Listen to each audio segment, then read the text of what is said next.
everybody. Welcome to another episode of the Mile High Game Guys Board Gaming Podcast. I'm your host, Adrian. I'm Zach. And I'm Jeff. And we are in a partially redone studio. Most, 70% done. Yes. Yeah. Structurally sounds, but not. It's more than 70. I'd say it's like 85 to 90. But you know what is 100%? our sponsorship from Gray Fox Games, who are continuing to sponsor our Wednesday episodes, even in the midst of tearing everything apart and putting it back together. Yeah. Other fun notes from the remodel. There's now a light. It's not just a bare bulb hanging from the ceiling. There's an outlet in the ceiling. There's an outlet up there now. And the mics are suspended in the air. So there's all this room to swing your arms around without smacking mic stands. I'm not going to smack anything anymore. I know. That's nice, but now I have to look at you guys. So Yeah. Yeah, they're not can't right hide in our behind face it. anymore. Just wear a blindfold. I'll just close my eyes. Just Close your eyes. put a hood over you. That'll do wonders for your audio quality. I'm Zach. I'm Zach, and I've been kidnapped. Yeah. But I came along pretty well. Most of the repairs. Yeah, but it's still paint and whatnot needs to be put on, and then Yeah, it needs one more coat of mud, mhm. and then sanded, and then textured, and then painted. Yeah. and And then then it'll put- be good. and then putting our stuff back on. Yeah, and then putting all of the foam back. That's why I up. said 70. I meant until it's 100%. Okay, for the studio. Yes, for the Yes, so studio. we're like 70% back to studio quality. Yes. We're like 85, 90% back to normal bedroom quality. Exactly. So, yes. But, yeah. It's very exciting. But that's why we probably sound a little bit more Different? echoey.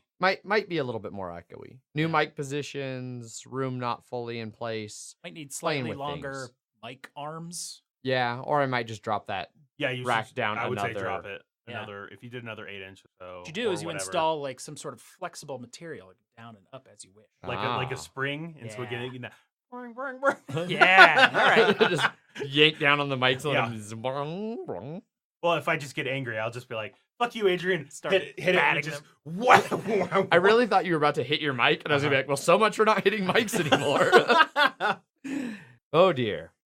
But You found the yeah. culprit. I You did. posted pictures. Yes, there was a water pipe that clearly, when it was installed, it was like the hole was right by where there was a little plastic mounting bracket that had a nail on one side to hammer the bracket into the beam, and they clearly had hit the pipe when they were installing it, and it And no one cared. yeah, and no one cared. And 30 odd years later, it finally wore through enough that it was able to start a very fine but steady stream of water jetting out of the cold water pipe onto the air duct, and then spreading along the air duct and falling down onto the sheetrock of the ceiling and soaking, ruining everything.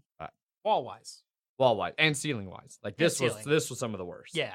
Um, But not equipment or... Yeah, thankfully Carpet. none of the equipment was underneath of it. The carpet was damp in the corner, but it's cheap carpet, and I just aired it out. Yeah, you installed this carpet. Yes, I put this carpet in. Yeah. The same foam that is on the table is underneath the carpet instead Yes. of actual real carpet foam. So Good time. high quality installation there. I expect nothing less. Correct. So could have been worse. We could have left for Thanksgiving weekend without finding it. Come back 3 days later to a lake in the bottom of our basement. Because I think by that point, after a couple more days, it might have spread significantly far. Yeah. But thankfully that was not. But the even case. then, all the equipment would have been totally fine. all of the Yeah. equipment should have still been fine. Fuck your house, but Yeah. Thankfully, the cost of this one was able to be kept low in that I was able to, with my dad's help, we were able to do all of it ourselves. Yeah. Like I didn't have to it go. wasn't that big of an issue. It was just like replace this length of pipe with a different length. Yeah, it was. Well, I mean, it was a really tight spot, but yeah, it was crawl up there, cut out about a foot, 2 foot of pipe, put in another 2 foot length of pipe in a very tight space where it's like trying to get it in there and get it sealed back up, and Yeah. then replacing all of the sheetrock, which took like 3 and 1/6 sheet of sheetrock, Of course. which was very frustrating. Like, fuck. I mean, you expect it to perfectly work. Yeah, like actually that little strip there Yeah. above the door, that's all we needed off the 4th sheet. Could have just gone without it. Just had a hole up there. I thought about it. Just in case it starts to leak again, I Exactly. could just immediately check and see. Till the dog barks. Until the dog barks, yeah. That's the stories of the Thanksgiving water feature that opened up in my home. Glad it's all mostly in the past. But, Yeah. aside from that excitement, yeah, we haven't recorded since before Thanksgiving. How was you guys' holiday? I was in Chicago, hung out there, ate Portillo's. Portillo's. Yeah. I had for the first time from Portillo's, as anyone from the Chicago area knows. Their beef is very good. But I discovered the Italian sausage beef combo. It's just an Italian sausage with Italian beef on it. Okay. Yeah. It's amazing. Blew your mind. Well, mind-blowingly good. I should not ever order it again if I want to live past 40. But are you really living then? That's true. Am I really alive without the Italian beef sausage combo? Clearly not. Clearly, next time I go to Chicago, I have to actually try Portillo's. I don't think I've ever had Portillo's. Wow. Are they coming to Denver? Not that I'm aware of. I thought you posted something about them. Giordano's is already in Denver. Oh, that's a pizza place. That's really good. what it was. Yeah. Epic's in there. Huh? Epic here. Oh. It's there. Oh, I in need Chicago? to go there. Yeah. No, here. Oh. In Giordano's in Denver. Oh. Yeah. Yeah. Didn't really play any games. CJ was out of town, so I couldn't go visit his Kingdom Death Monster collection. He has literally everything, and I always just like to go look. Just one piece at a time, bring Yeah. it back with you. See how long it takes him to notice. Thousands of years. Yeah. Or never. I would assume he just wouldn't notice. Yeah, that's probably true. I visited my old comic book collection at my dad's and my Games Workshop stuff. Yeah. Poked around and saw what was there. Okay. Yeah. Zach, how about you? You just hang around here? Yeah, worked on Thanksgiving night because I feel, for the most part, it seems like Thanksgiving ends around like 6 p.m. Then everyone's just like... Shopping. Well, the shopping and then people just going home. Like, I can't think of anyone who's just like, yeah, we're going to rage all night on Thanksgiving. Everyone's like food drunk at like 6 and they're like, I just want to nap. Just rage shopping. Yeah, pretty much. I did actually go shopping on Black Friday. I did too. Yeah. I got a sound bar. Yeah. For my TV, which works really nice. Mhm. And you can even connect it to Bluetooth. So I have Most do now. Yeah. That don't suck. Yeah. Is it just the bar? It's just the bar, Okay. but it's, I mean... No 2.1 system? No, because those were like 120 and this one was 50. Yeah. So I was like, fuck it. Okay. And I have a wireless speaker now for my phone because I can just hook up my phone to that. That's the sole reason I got an Alexa. Yeah, it's real handy. It was on one of those like crazy deals before. Yeah. I think the new ones were coming out, and Yeah. I got it for like $30. Well, this cemented my non-need for an Alexa then, I guess, in that way. I don't use the Alexa for anything except Alexa, connect to my phone in bed. Yeah. That's all I would use. And cream corn. Yeah, and cream corn. Always with the cream corn. Alexa knows when to order Yeah. the new pallet of We cream need to corn. get it. We need to get one of those buttons for him that it just says cream corn on it, and just random times hit the button. Smash it. Yeah, I got that. I got an air fryer. It was Which I didn't know what that was. Yeah, I haven't used it yet. My roommate Whitney did though. Her and David, and they fried some tofu in it. Apparently, it worked really well. That's good. It's It- like it- a fryer that uses like 90% less oil or something. Yeah, Yeah. And it like uses crazy hot air. crazy hot air or black magic. So My money's on Black Magic. I'm Yeah. only familiar with it because when I still worked at Epic, because apparently Andrew didn't know I didn't work at Epic anymore, so Mhm. maybe other people don't. I don't work at Epic anymore. But when I still worked at Epic, I was at lunch at Walnut, and they had an infomercial for an air fryer going for like the entire 45 minutes I don't know what they watch. I think there's some guy that comes in there and wants to watch something on TV that's on that channel earlier in the day. Then it's just infomercials, and then they just Yeah. never change it. They just leave the Nice. infomercials on. But yeah, so I saw a very long, thorough air fryer infomercial. gotcha. You were well versed in the way of air Yeah, fryers. yeah. Yes. So I knew exactly what it was, Yeah. and I was curious if it would. Um, You need to do fried chicken because that's Well, I'm the gonna test. do chicken wings soon. Yeah. It's pretty close. Close enough.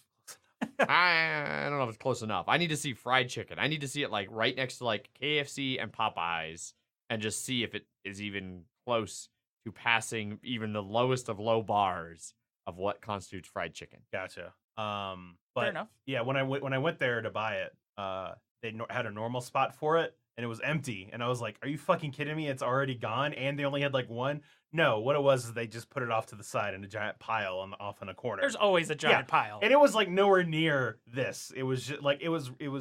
I want to say it wasn't near the clothes. I distinctly remember all of the weird things in piles just being nowhere close to where you would think Yep. they would be. Like, you want the Fire tab, whatever. It's over in produce. Yeah. No, they literally in the freezer section they had a line of TVs. Absolutely. 100% what they do. The only thing I got I got a fancy new Fitbit. Yep. I got a Fitbit Ooh. Versa. What'd you do with your old one? I still have it. Ah. It's for sale. Maybe we'll talk later. All right. I did buy both Deadpools though as well. Okay. On 4K Ultra HD. Oh, you do? Do you have a 4K TV? No, I do not. Okay. So I now have 3 movies. But it's because they also have Blu-ray on it. Oh, yeah, And that that's- one for Deadpool 2 had the super duper cut or whatever it's called. Yeah. The And full frontal. yeah, and the regular Blu-ray did not have it. I see. Yeah, so that's why. So now it's Infinity War, Deadpool, and Deadpool 2. I have 4K All in Blu-rays. 4K. Don't have that yet though, but eventually. I got this watch and 2 video games. I got the Uncharted Lost Legacy, which was that like DLC thing they did. I got that for $10. Nice. And then I got, even though I already own it, Horizon Zero Dawn, the Ultimate Collection for $10 because it comes with all the DLC. Yeah. And all the DLC was more expensive Yes. for the copy that I got for free anyways. Yeah. So now I have a physical version of a Exactly. game that I already own digitally that I paid no money for. No, yeah. It was when I worked retail. I was part of like the Sony Rewards thing, and they were Ah. like, "Show us your Horizon Zero Dawn displays." And I sent them a picture on Twitter, and they were like, "All right, here's a code for a free copy of the game." I was Oh, like, "Well, it saved me nice. $60. Yeah, there you go. And I never played it. You still haven't played it? No. Oh, you really need to play it. I It's know. amazing. Still installed. Yeah. Red Dead's on there, but at this point, I think I'm done with Red Dead. I have been satisfied by Red Dead. That's what I've heard, yeah. I'm only like at chapter 3 or something. Yeah. Of 6. Well, I know Nick played it and he was just like, after he's done, he was like 7.5 out of 10. I've heard that's very tedious, which made me not really want to play it. It's not as bad as what people have said, but I can understand why people would definitely think that. I enjoy it that way, but yeah. You're supposed to be taking your time through the world and acting like you should, Yeah. but you don't. And people want that stuff when they're doing the not part to Yeah. be faster. Well, especially if it's like a 60-hour game. Like, yeah. Travel sucks. Yeah. Yeah. And an hour 45, you don't want to spend 20 seconds skinning something or however long it actually takes. It has a very detailed skinning animation. Yeah, I'm sure. They actually use like cuts when you're doing a big animal like a bear. They'll like cut to the next part and then they'll do Yeah. it for 10 seconds and then cut to the next part. Like it's Yep. taking all that actual Yeah. time. I'm surprised day is not actually passing Right, during all yeah. of these cuts. To be fair, have you ever skinned a bear? There's a lot Absolutely of not. animal there He to is skin. very, very efficient. Mhm. I think that's all I got for Black Friday though, shopping wise. I didn't get anything for myself because I'm super broke. Mhm. However, there was a sweet deal on a set of webcams that are going to be part of the trio of cams for when we start doing live streams. Yeah. So we're a step closer. We have one part of a trilogy, so there will be 3 sets of 3 cameras, is what you're saying. No, First part of a trilogy? no, I got 2 of the trio of cameras. So there will be 3 cameras. Oh, I when we thought you do got stream. 3 of the 3 webcams. No, Zach See, thought I one- did too. I one- only got okay. 2. I wish Alright. I'd gotten a third. I should have gotten a third. I should have pulled the trigger. Yeah. But I didn't. Yeah, so the webcams we have now, still have to get all the mounting and cabling. That was the other part of the studio with the mics overhead. We now have the bar, which will mount eventually the overhead camera. And then with the overhead thing, that'll hold the big cam when we get it. Those little side cams will look at our pretty faces while we play. Rough. More it'll capture the exact moment on my face when I realize that Zach has betrayed me. So, for all of our fans. Got to get that Twilight Imperium game in. I think that should be our inaugural stream. I think Not once sure we we get can- all set up, We can't fit Game of Thrones, maybe. Game of Thrones would be another good one. Definitely can't fit 6 Obviously, in it here. should just be win, lose, or banana. Also, I'd say, $70. Like, is it normally $70 or is it normally? No, it's 30% off still. Yes. It was 50% Yeah. off. So no, it was normally when I was looking at them initially it was like 80 to 90. See, I might still just grab the third one for Yeah. 70. We have one camera way too close to our face at all. Just no background. just, Hot just the breathing. forehead. Yeah. Just like lips to eyebrows. Yeah. We're learning. This is our learning stream. And obviously, you're supposed to look into the camera, right? We'll attach the 3 cameras We'll attach them just right to the shotgun mics. So Yes. they'll just be right there. Yeah. Just Oh, that's obviously get super bad lighting too, so it's just like all the wrinkles and Yeah. All right. the least flattering angles possible, Yeah. like the low angle side Oh, shot. Perfect. perfect. It's only the Mile High Game guy's way. Yeah. Yeah. But yeah, so that's all I got for Black Friday, was the cameras for the show. And then I was out at my grandma's, played actually a decent amount of games, a lot of card games, because that's what I do when I go to my grandma's. But I got to play some regular board games and stuff too. But before we talk about what board games we've been playing over the last 2 weeks, I did want to mention Megan surprised me on the Monday following Thanksgiving with 2 copies of No Man's Sky. It was on sale during the Steam holiday sale. She got herself a copy and me a copy because she'd been reading that all of the updates have actually made it a passable game. Well, and now there's multiplayer. And now there's actual multiplayer, and all of that. And so You mean you didn't pay $60 for it the day it came out? No, Weird. God. I rarely do that for any game, even ones I trust to be good, let alone ones that I'm not certain will actually live up to the hype. But I'd say at this point it does. I've been really enjoying it. It's kind of what I've wanted out of a space, fly around and explore. I do wish there was a little bit more NPC interaction. I wish there was a little bit more variety on some of the planets. You know, I've been to a bunch of different planets, and some of them are starting to feel very samey if they're similar ecologies. Well, at least you're playing now and not what it was before. Yes. I couldn't imagine what it would have been before. Like, if this is the better version, like, I'm still enjoying it. I'm having fun. But if this is the good version, I can't imagine how bad it must have been. If people are like, oh, they've actually made it good. Because it's still a little repetitive, a little tedious. People were real upset. Oh, yeah. No, I remember. It was, yeah. Astroneer is about to hit 1.0. Oh, really? Yeah. I haven't checked the updates on that lately. Still haven't played it. I do own it, and it is installed. Never played it. It's good. I know 7 Days to Die is nearing Alpha 17. And then, God, I can't believe that game's still just like going to be alpha. oh, yeah, for sure. They're taking the long Minecraft route without all the Minecraft money. Yes. And then I'm eagerly awaiting the expansion still to Subnautica. So that should be Deep hopefully, Freeze. yeah, hopefully sometime soon. Yeah. But that's my section of the video game corner. I don't know if you guys have any video games you want to talk about. Oh, no. Cool. I played some Battlefield 5, whatever you want to call it. Battlefield V. I missed Battlefield U. That's fun. Got that new Black Ops. I did find myself a new Murder Island. Oh, you did? You did get it? I did get it. Well, fucking, I guess I'll have to get it on Wednesday then. I got it. What'd you get it on? PC. Okay, good. Just making sure. I didn't know if you wanted it on something that actually works or not. I mean, it works. I was going to say, does your PC, can you works. play it? It continues to work until it stops working, and then it will continue to stop working until it works again, and then the cycle will repeat. It works until it doesn't work, until it works, and sure. Yeah, Sure. absolutely. So yeah, it's got a battle royale mode in there, but it's also still Call of Duty, so you kill other people in like 2 seconds. Yeah. But that was what and the hard part is the guns in the game don't really have any modern naming equivalent. So when you pick up a gun that just says Maddox, you're like, what the fuck is this? What is a max? What is a Maddox? Yeah, that's pretty dumb. It seems like everything just has nicknames, is what they're called. And then you have to go into your inventory and highlight the weapon and be like, all right, it's a semi-auto rifle with like a slow fire. Okay, all right. It's like a DMR. Got it. Or this is a pump shotgun. This is an auto shotgun. There's so many fucking assault rifles. The cool thing is there's a lot more machine guns, like LMGs and heavy machine guns, like 50 cal machine gun type stuff, that are woefully not good compared to just people with assault rifles.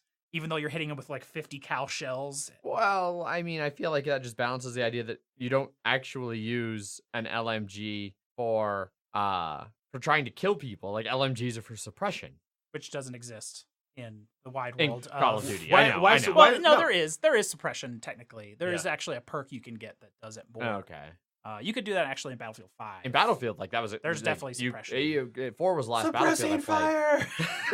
But then you just get sniped immediately by Yeah. one of the other 12 snipers that are on the field looking at your one position. Yep. Yeah. Turns out it's hard to recreate actual squad real battle when death is meaningless. Yeah. It's just like playing poker with fake money. It really is. It just breaks down rapidly. Yeah. Battlefield 5 is fun. Playing with some friends online. Ended up getting the reason I brought it up is I got Black Ops 4 over Black Friday. It was like 20% off, and then I'm part of like the Humble monthly bundle, so it was another 10% off. So I got the whole thing for like $40 after tax. Okay. I was like, yeah, that's worth it. Probably. Sure. I probably will never touch the multiplayer. I just want to play the blackout mode. Yeah. I really want to play that. I have been wanting to play that, so maybe that. And then Battlefield 5 will sooner or later get Battle Royale mode itself. Oh my I mean, God. it's already been announced that it will in some Yeah. respect. So We'll see. Enough battle royale. never enough. Not enough murder. Anyhow, PUBG's getting bad. yeah, is it? It's starting to go like, all right, we're basically done designing the game, even though it's not done in any way, shape, or form and is real buggy and sucks. All right, now here's like season passes and cosmetics and tournaments that, even though we're not tournament ready, and lawsuits against people that are making other battle royale games because we came up with the idea first. And It's not great. That's unfortunate. they have in the 1 year, that last year, they won like Game of the Year on a bunch of things. Like, they have the hardest fall I've seen. Very long. They murdered Murder Island. One could say that, yes. Yes. Okay. Someone call it suicide. Right on. Well, let's talk about what board games we've been playing, since I'm sure we've played a few. I'll start Because I didn't play any over Thanksgiving. Yeah. So going back to Thanksgiving, like I said, I got to play a decent amount of games. I introduced my extended family all to No Thanks. We played a max player count, No Thanks, and they fucking loved it. So much so that I actually decided to just give my aunt my copy so she could take it back and play it with like my nephew who was, or not my cousin who wasn't there, and some of them, and like she cried when I gave her No Thanks. Like, Thank you so much. yeah. She's like, it's just so thoughtful. It's like, it's a $10 game. It's $10. Like, I gave the people that run the Burns Family Brewery my copy of Star Realms, because it's like, Yeah. or my unsleeved copy of Star Realms. I'm not giving the sleeve copy. Well, oh, but- yeah. It can't be ridiculous. No. But they're like, we like 2-player games. And I was just like, here you go. Enjoy that. I'll see you whenever we're here again, I guess. So they really like that. We played a few games of it. Even got a couple of my family who doesn't normally even play the card games at the family gatherings. They got in on it and actually had fun and really kind of enjoyed it. So that was a big hit. But then the main thing I want to talk about is I taught my cousin who was there and my mom Terraforming Mars. My mom's played Terraforming Mars with Megan and I a few times, but she hadn't played with Prelude, which we introduced, and then my cousin hadn't played at all. The nice thing is my cousin's played enough games where I was like, have you by chance played Seven Wonders? And she's like, oh yeah, totally. I was like, all right, you understand the concept of drafting. We're drafting. And it took like 4.5 to 5 hours. Wow. Mostly because like my mom has played it a couple times, but not enough to really know the cards. And so like the drafting portion, like the cards would just pile up by her. That sounds about right. And then we had other family around who was like coming back to check on us and ask us questions and things like that. Distracting So it was a us. game night environment. It was a game night environment at Thanksgiving. Yes. With and then we're all like turkey dinner, eating all day, like coma. What you should have done is been like, man, we should play the Estates. Yes, that would be the perfect time to teach them that. But overall, you know what goes great with this moist turkey? This dry ass fucking game. Oh shit. I did really like the Prelude cards. I think they do give a good initial start to the game.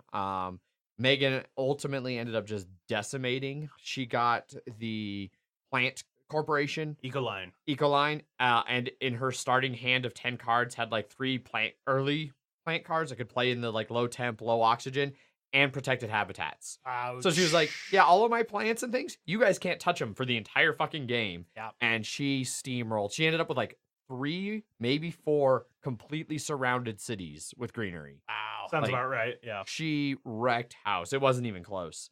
And then I played again this past weekend. A couple of friends that she met kayaking, she'd been talking to them about board games, and they're like, oh yeah, we're kind of getting into like board games. They're like, we have this new game called Terraforming Mars that we haven't even opened yet. And she was like, oh, do you? Well, lucky what's for this you. game? Yeah, I've never seen this game before.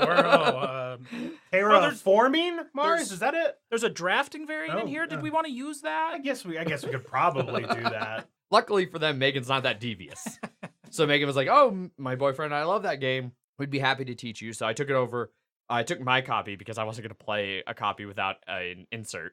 Yeah. Uh, And we're not going to play your copy. We're Yeah. actually going to bring ours. Yeah. which was great because on the way there, they sent a message to her where they're like, oh, yeah, and if Adrian wants to bring his copy so we don't have to like punch ours out, that'd be fine. I was like, sweet, I don't seem like a pretentious dick. Oh, no, we're not playing your copy. No. But that was another one. It took about 4 hours, but we had like a break in the middle where his wife is Swiss. And so she made us like really good sweet and savory Swiss crepes. Oh. And apparently one of the keys to that is you put brandy in the batter. Interesting. You put what? Brandy. Okay. I did not hear the B. Randy. Yeah, I heard Randy, and I was like, Find a man named Randy. Kill him. I mean, we know how Adrian is like just this close to cannibalism. So At all times. Yeah. Turns out the Swiss super into cannibalism. If he's on a walk with his dog and there's just a body on the side of the road, he is taking some of that body home with him. I mean, why wouldn't you? It's free meat. But so we were having drinks, and it was Sunday. The football game was on, so there was a lot of just other distractions. But it still took about 4 hours. They both seemed to really like it. Megan still won, so she is 2-0 in Prelude games. In this one, she was the Jupiter Corporation. Or no, she was the Space Corporation that gets like the bonuses to space tags and starts with like some titanium production. Phoblog? Yeah, so she was Sorry. Phoblog. Phobolog. Phobolog. Sorry, it's a pho blog.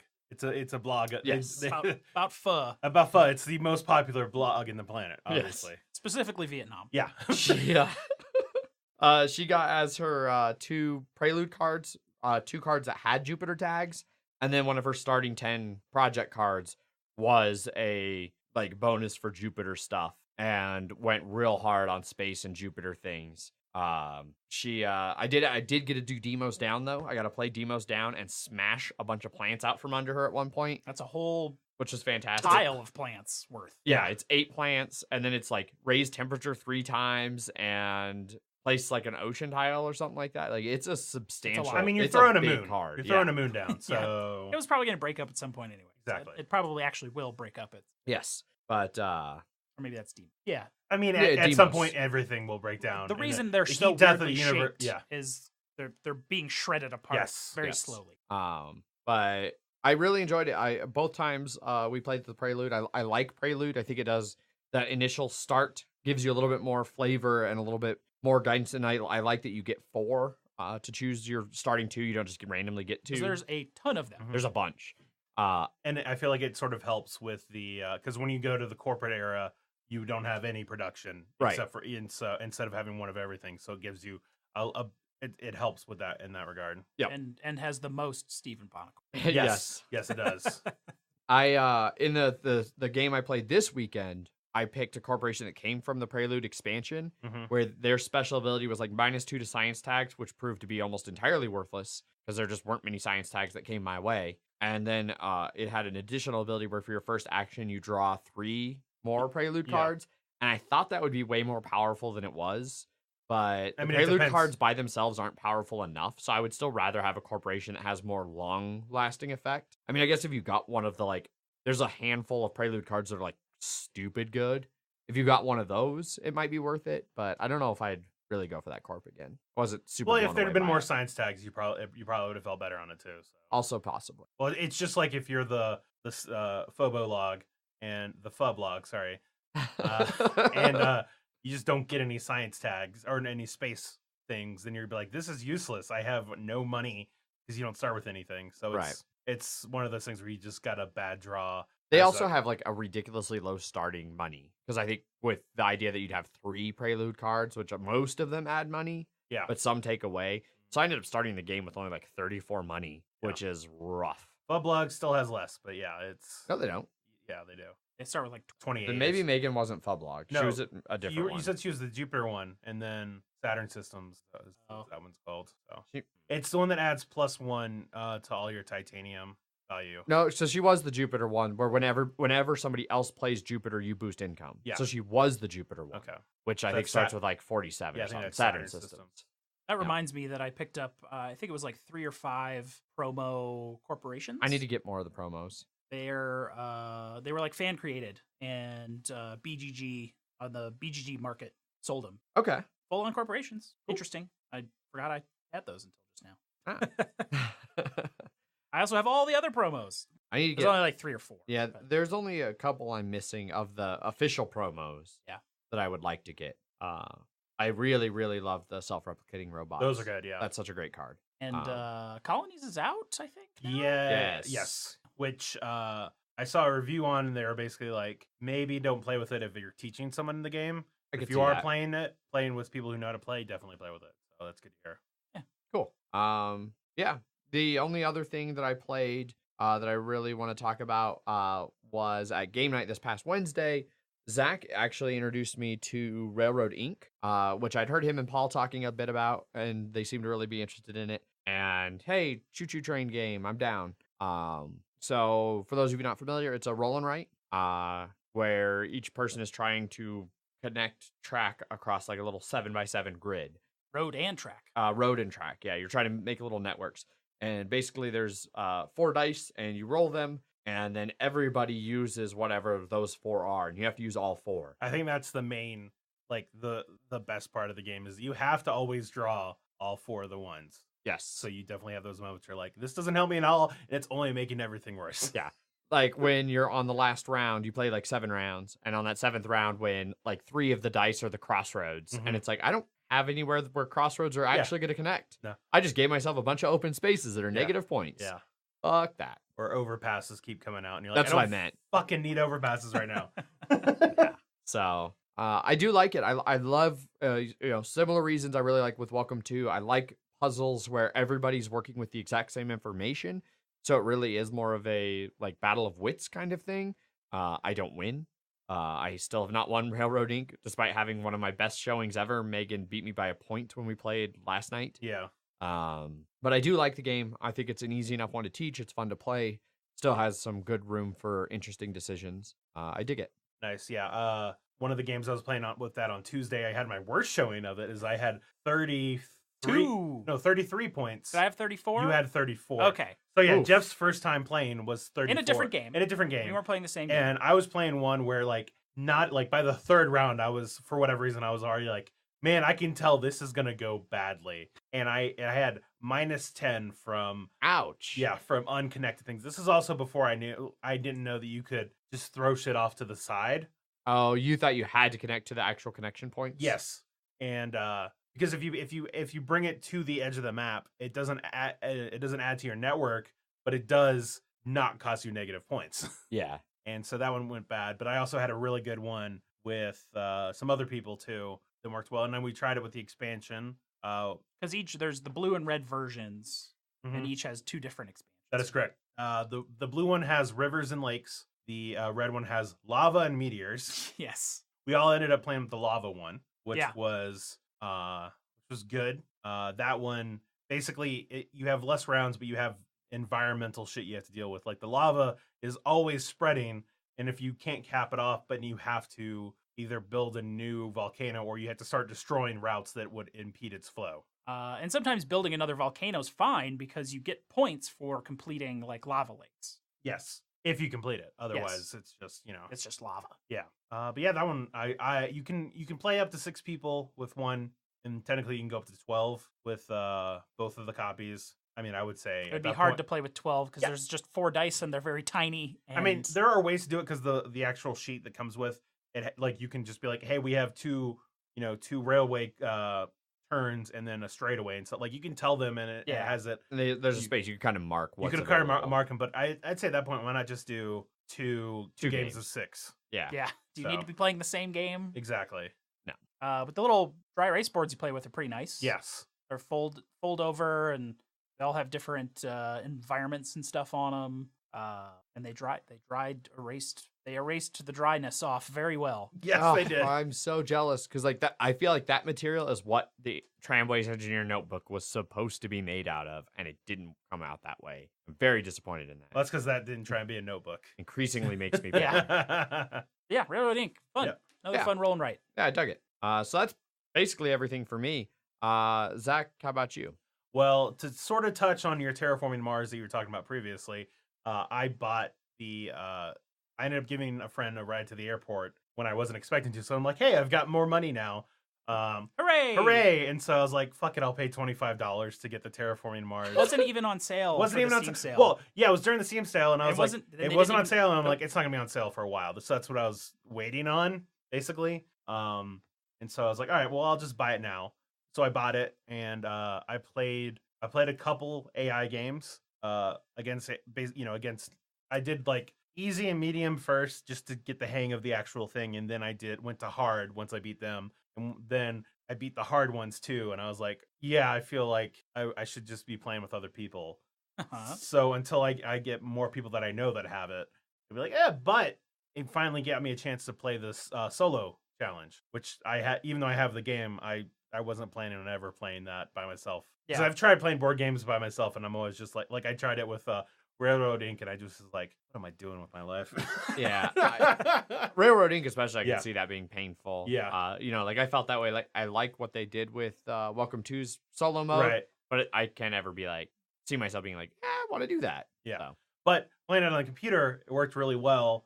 I've beaten it with like 4 or 5 companies or corporations so far, but the actual app itself, I guess they did a pretty decent update a little while, like a week or 2 before I bought it. haven't had any problems with it. The only thing that's annoying is that there isn't an undo button, and so on occasion there have been times where I was like, oh, let me just upgrade heat twice, and then I look at my card and I realized I had a card that I wanted to play that was in between those 2 heats. Like it was a maximum of -12, and I just went from -14 to -12, and then -12 to 10, and then I looked back at the card and I was like, oh, son of a bitch. But it looks very fancy, so Nice. I've been enjoying that. I also got a chance to finally play Keyforge. Yes. At the Keyforge Tuesdays, I guess we might as well just call it that. The Epic Game Nights. Yes. So I played it with Jeff, and then I also taught Lance it the week after. And when you played me, I don't think either of us had ever looked at the decks before. No, You had sleeved them. I had sleeved them, but I didn't really look at Yeah. them. And then when I played against Lance, it was also didn't know what deck I was having, that we were Yeah. playing with. Which is definitely interesting because you're basically playing the deck, and you're like, I don't know, because I had an artifact card that was like is like customs office, and your opponent has to pay you gold or amber in order to play an artifact. Who knows if they have artifacts or not? He had like 2 artifacts in the entire deck, which didn't matter. yeah. They were all like bad ones. Yeah. And so Why even play them? I was like, well, god damn it. But I think it is definitely an interesting game. I like that even if someone has an overwhelming board presence, that doesn't mean that they're winning. No. But also, if you have an overwhelming board presence and you're losing, you're like, well, what the fuck? Yeah. So it has this interesting, and then it's Because definitely you're never attacking each other. No, You're just yeah. attacking other people's and creatures. I definitely think it's like there are definitely decks that could be like, this seems weak until you like figure out how to play it. Yeah. And then you're like, oh, this is a sprinting deck that you have to do what you want to do really quick, or you're trying to drag it out until you're able to do whatever. So learning your decks definitely seems like it's a way to go on that one. But I don't know, I enjoyed them.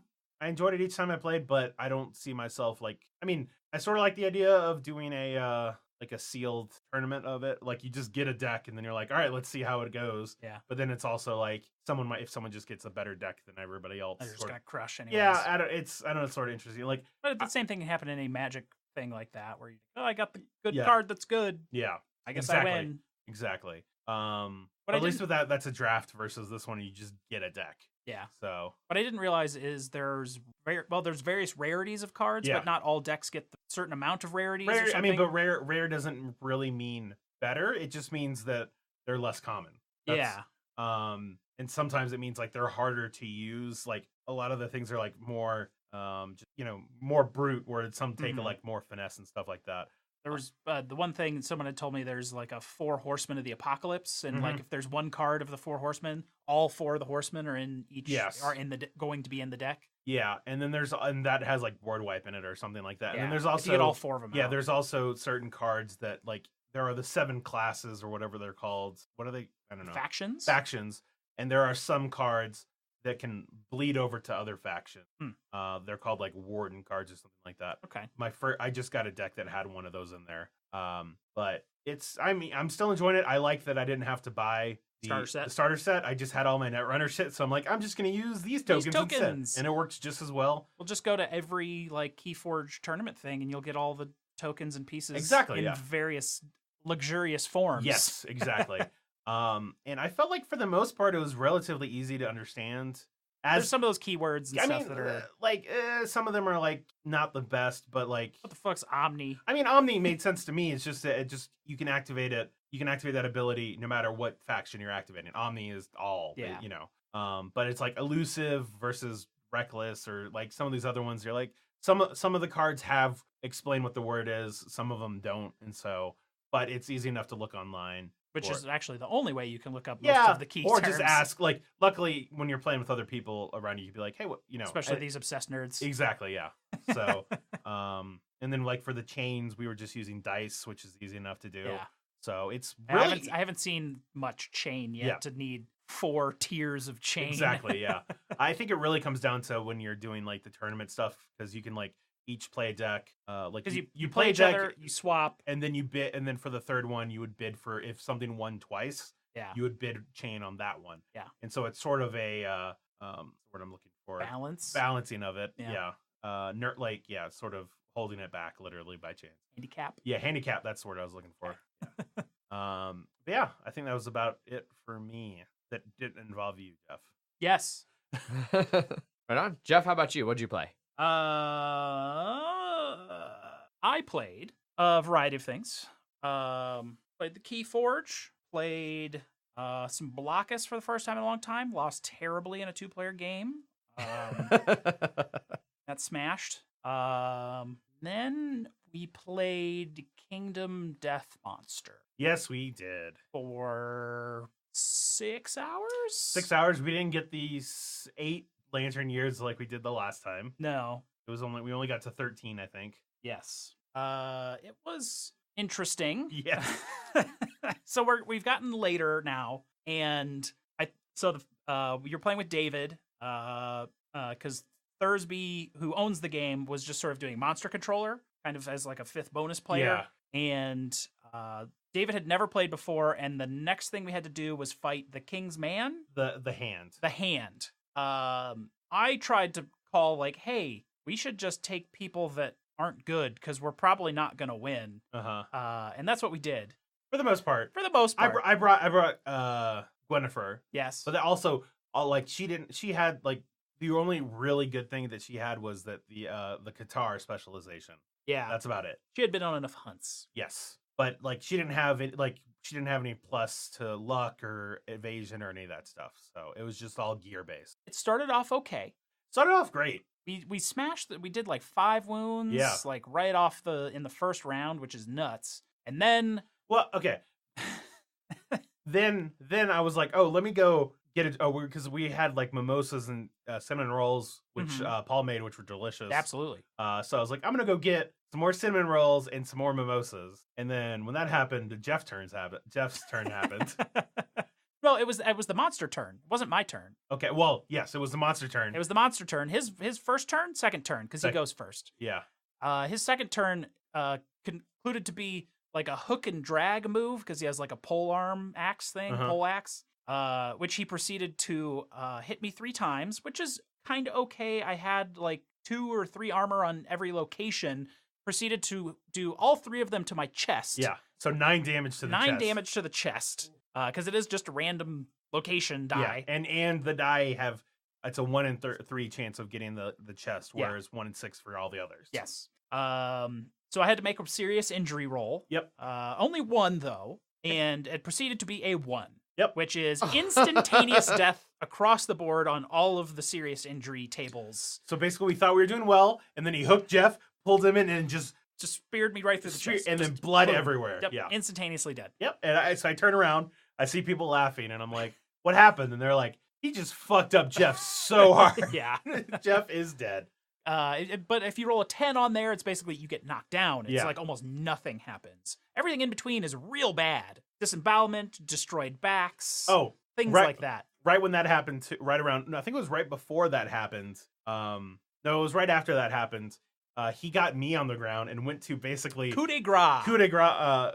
Which is almost it's like 1,000,000 damage to your head. Yeah, basically it's all damage to your head. Armor is reduced down to 0. He's basically stepping on my chest and trying to Cut your head off. Cut my head off. And so I have to roll on the severe injury table. There's nothing you can do about it at all. It's just like, I have this AI card and you're going to die. Yeah. If he hits you, then he does it. And then I have to roll on the severe injury with a -5 to my result. So if he rolls anything... Well, here's the thing about a severe head injury. A 4 or lower is you're basically dead. You die immediately. I rolled a 10. Yeah. Which means -5, I got a 5. So basically I just got a cranial hemorrhage. A cranial hemorrhaging. Yeah. Basically, like he went to, we just basically said it, he went to go cut my head off with his pole and then realized that he had the wrong way. So he just hit me with the pummel instead. Bam! Bashed him in the head. Yeah. That didn't last too much longer though. No. None of us did. No. That was our first or second wipe of the campaign. Maybe the first of the campaign, period. First of the campaign, yes. First wipe. But we got new characters. We had gotten new characters for that one, yeah. except Zach. Yeah. Then we got rid of those. Yep. And got even more new characters, except me with Hazel Hank Murphy. Yep. Still going strong on the Berserker Frenzy train. I was our savior. What was the name that I came up with? It was something stupid. I'm sure it was. Yeah. We on the hunt. After that, though, we were upset that I got blinded at the end of the last one. Yeah. We found like a surgeon or something. I got a random disorder, but it healed my blinded eye, so it was no longer -1 accuracy. Which was nice. Yeah. We fought a level 2 antelope. Yes, we did. And boy, did we fuck that antelope up hard. Mm-hmm. So a lot of the antelope cards have like criticals on them. A lot of us had been getting a lot of luck, which increases our crit level. Okay. Like we crit on 8, 9, 10 instead of 10. And a lot of the crits for the antelope are take a resource out of their deck, take a resource out of their deck, take a resource out of their deck. Basically, you're knocking parts of him off. You're slicing parts of the antelope off and just being like, all right, put it in my bag. Now I have some antelope meat. Yeah. And we had the most We had all resource but cards. one of the cards.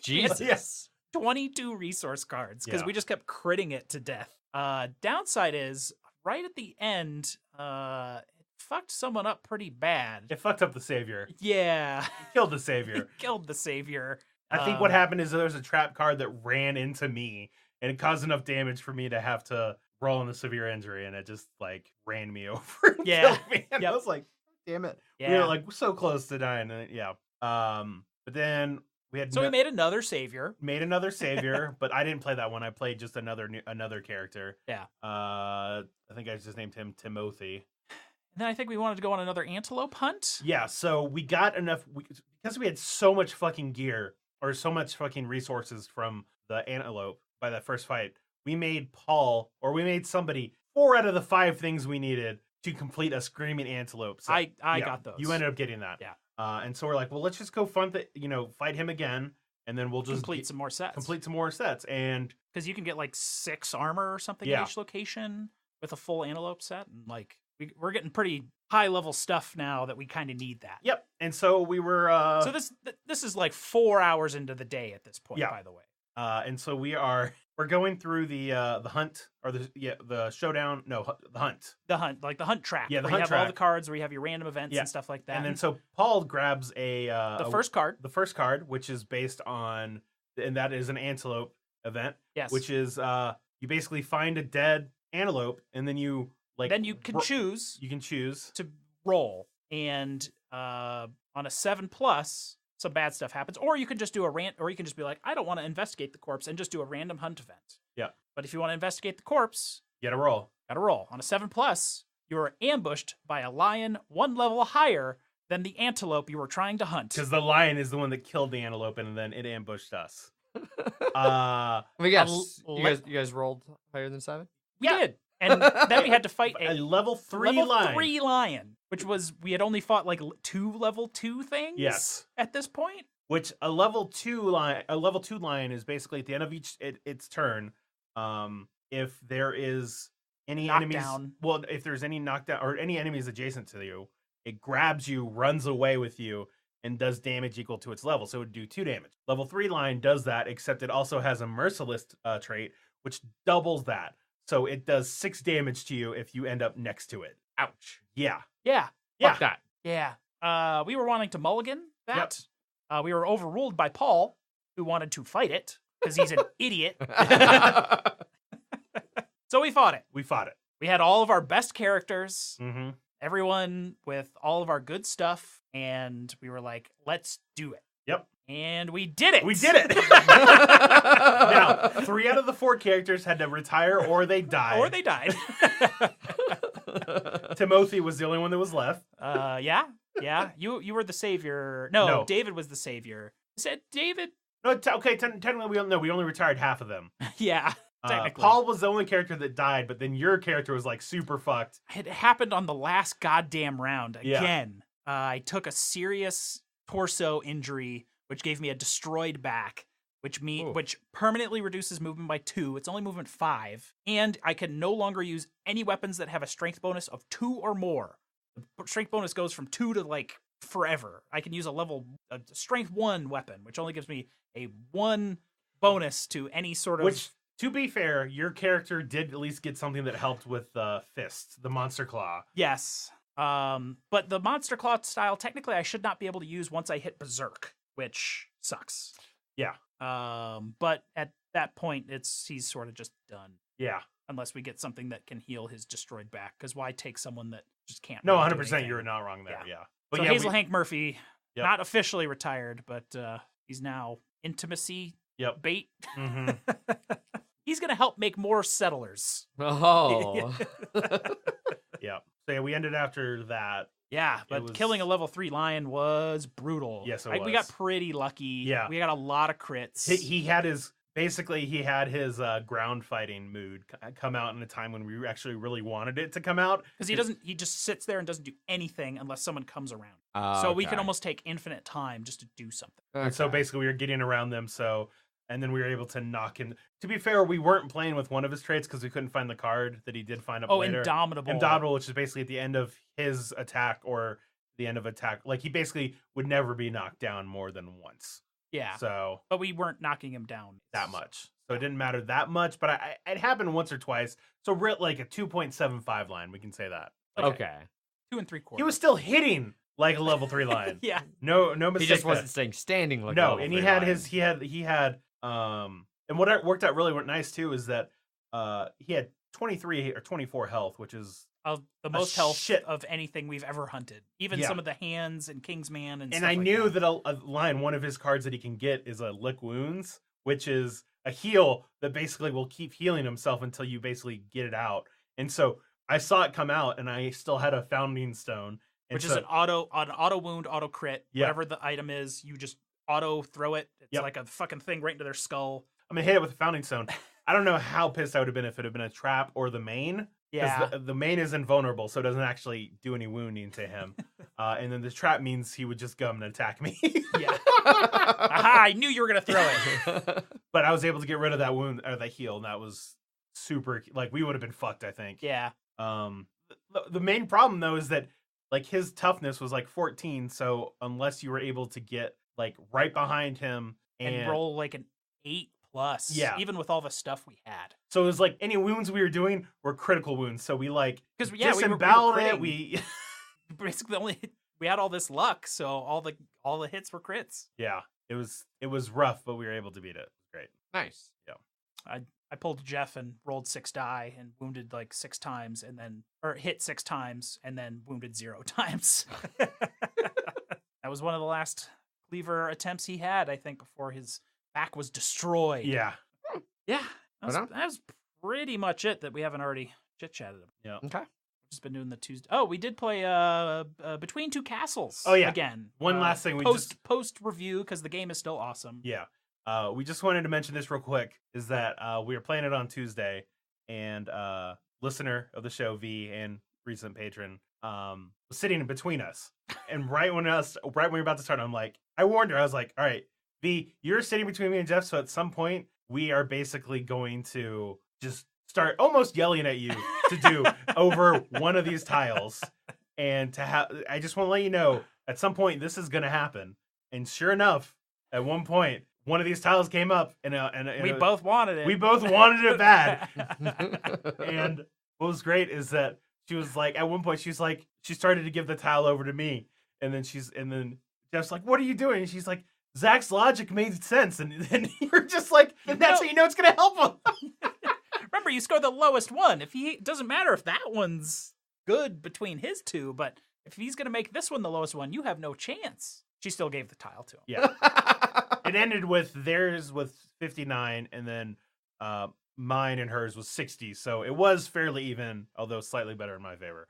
But it did end with basically the way to the last tiebreaker. All the way to and it ended up being a tie after 3 tiebreakers. Between you two? No. Was it a 3-player game? Me and Lavulo. Oh, okay. Yeah, because we went 59, and then we went to like 60 something, 63, I think, and then go to the High Castle. Yeah. Those were both tied. Uh-huh. And then go to special rooms in a combination of both of your castles, which was also tied. Jeez. Yeah. Brutal. Yeah. Always good to see a review game getting played after the review, though. Oh, yeah. And it will continue to, because it's still a good game. Yes, it is. So yeah, that wraps up what we've been playing, and I think we're ready for a bloody minute. Yes, we are. The last game of the season. The regular season. The regular season, yes. As the last couple of years have gone, my last round of the season is against Ant.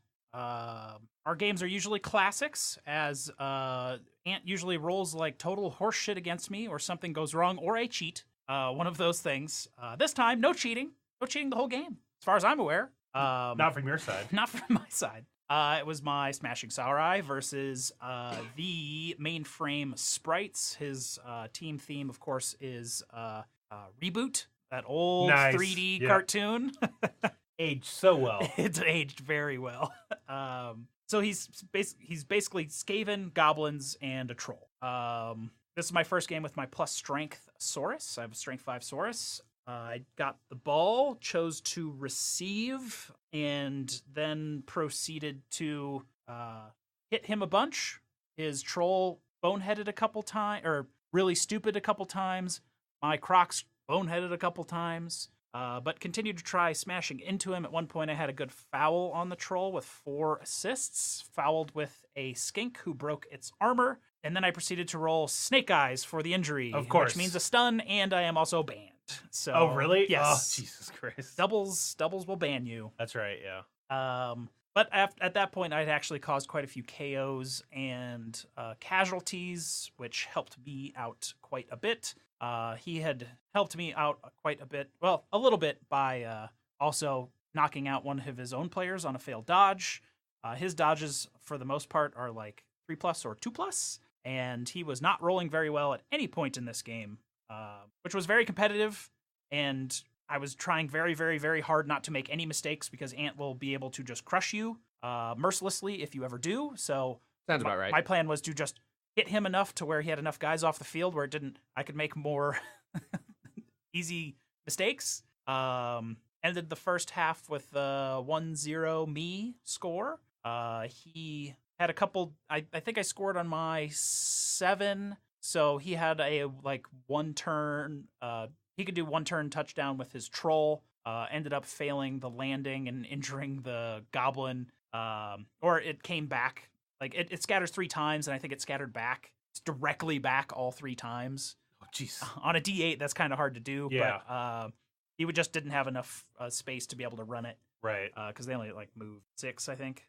Second half, got most of his KOs back in. He does have a lot of extra goblins just for, casualties' sake. I was doing pretty well. I didn't really get hit very much because I'm all strength 4 or 5. He threw a couple blocks on some skinks, but the dodge saved most of them. I did take a badly hurt on a skink, KO on a Saurus that ended up coming back in, and then his troll scared the shit out of me. Fucking seriously injured my Croxagore with a minus armor or minus move or something nuts.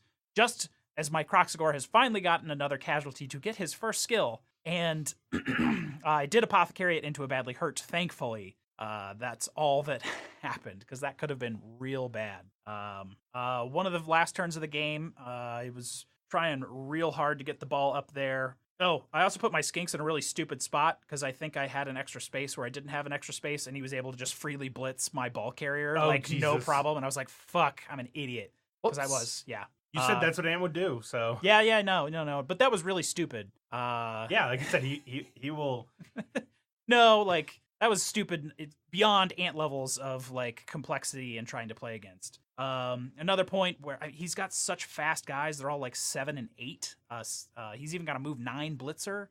He's got move 7 and 9. His blitzer, my skink didn't really have any safe spots. I just sort of put him near some other dudes to hopefully the 2-die would save him. It didn't. He was able to pass the ball over to one of his throwers, who was then able to get to a guy that was waiting in the end zone. Both of his throwers are Edge 4, so they're basically elves. Yeah, so yeah, pass, sure hands, and plus Edge really help get the ball down there. So ended up a 1-1 on this game, right at the buzzer, basically. We did have a real fun kind of like, I could actually score if I get 2 pushes. I've never really done the push 1-turn score thing before, because I did have 2 turns to get it down there. I would have to push a Saurus with Edge 1 twice by just doing blitzes and hits in the right way. Right, yeah. The goblin that I was hitting had to not go down. I had to push the goblin. Thankfully, I'd get 3 dies on him, and I get to choose. So I had to dodge a skink in, hit, blitz, move some other guys. When I pushed the second time, have the Saurus go straight forward to where the ball was. Can't pick up the ball when you get pushed on it. The ball would have to go into one of 3 squares straight ahead. They would have to go at the goal line. It doesn't matter which direction. Then I would have to pick up the ball on a 5+ with a reroll, move 6 squares, and 2 go for it's. So it was a 3+ reroll, like 2 3-die hits, a D8 in the right direction, and a 5+ and 2 2+. He even helped me math this out because he was entertained by it. Right, yeah. And I was going to take. I'm sure he would be. Yeah, he would. Ant's totally someone like, no, I want to figure out how you can actually do this, man. And so the first thing is moving the skink, which rolls a 2, rolls a 1, game over. Nice. We did go through the rest of the play, and I would have made it had that skink not done the 9% chance it always does and falls on its own face. Yeah. So we ended a 1-1. With a cool play that could have been at the end, but alas was not. Our bracket was already set before this game, so it'll be Ant, myself, and Bullshit Paul into the playoffs, which are going to be finishing up over the regular season's finishing up over this week. So we'll see what my seed is.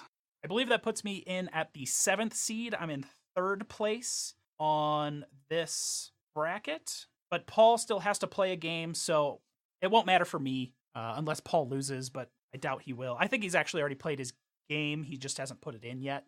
So I think he does have an undefeated regular season. So it's Bullshit Paul, Ant, and then myself for the Abyss or Darklands playoff spots. Gotcha. So I'll play number 2 seed from the Vaults. Right on. That wraps up the Bloody Minute then, yeah? Yes. Cool. We'll look forward to hearing how the playoffs go for you. Hopefully, maybe you go on a tear and you come out league champion. It's been going all right now that my Lizard team's built up some skills. Okay. Yeah. Cool. Well, let's move over to some news and Kickstarter then, yeah? Absolutely.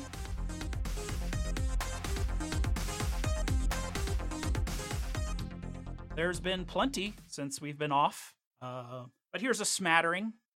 First up in news, shockingly, there's a new edition of Monopoly coming. No.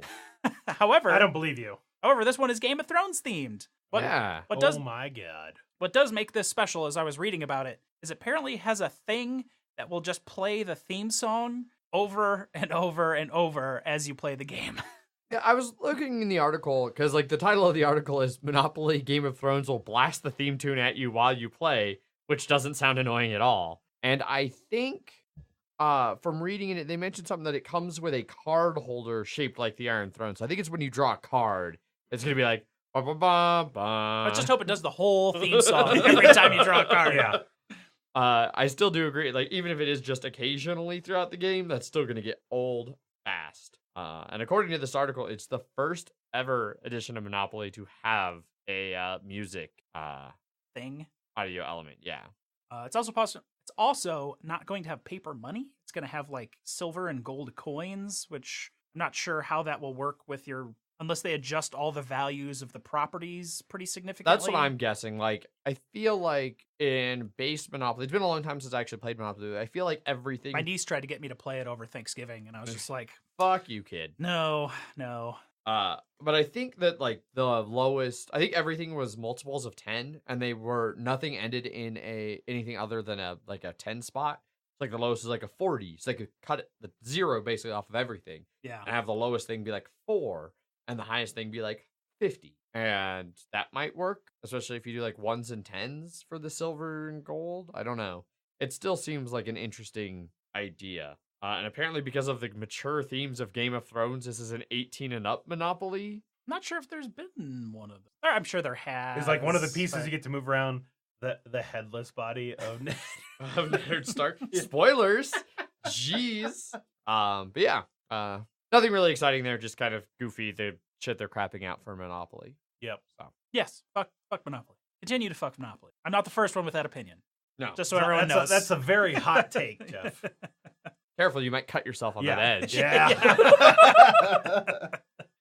Speaking of the cutting edge, next up, Upper Deck has licensed James Bond 007. Yes. So they're going to be bringing it in a series of things, starting initially with a set of trading cards. Because, I mean, they are just a card company after Yeah. all. Yes. And then after that, But we don't care about that. right. Mhm. And then after the trading cards, there will be a release on Upper Deck ePack, which is their patent pending trading card platform. So you can get again. Still don't care about that. And then Go- finally, Go to what we actually care about. finally, it will make its way over to their legendary Upper Deck deck building line. No word as to whether it's going to be just legendary or if it will be a legendary encounter. But it sounds like it's going to be in summer of 2019. Yeah. So Just in time for Gen Con. exactly, yeah. which they are known to release legendary games at Gen Con. So. Yes. They've done it a time or two.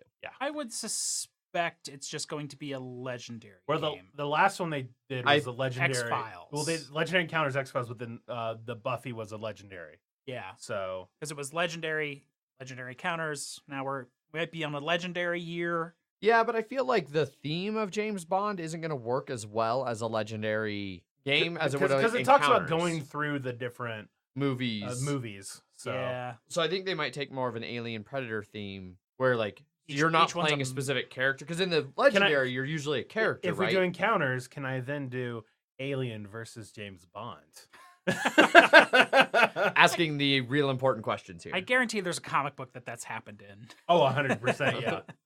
What I want to know is like if they do the different movies, like how are they doing the movies? Is it like we're gonna get like 4 Daniel Craig's movies, and so it's gonna be like in the Alien where it's like all Sigourney Weaver Ripley's, Well, or are we gonna get like one from each generation? So like one of the movies there'll be like Andy Dalton Bonds, and then like some Sean Connery. I Bonds. don't want to be the Quantum of Solace, Daniel Craig.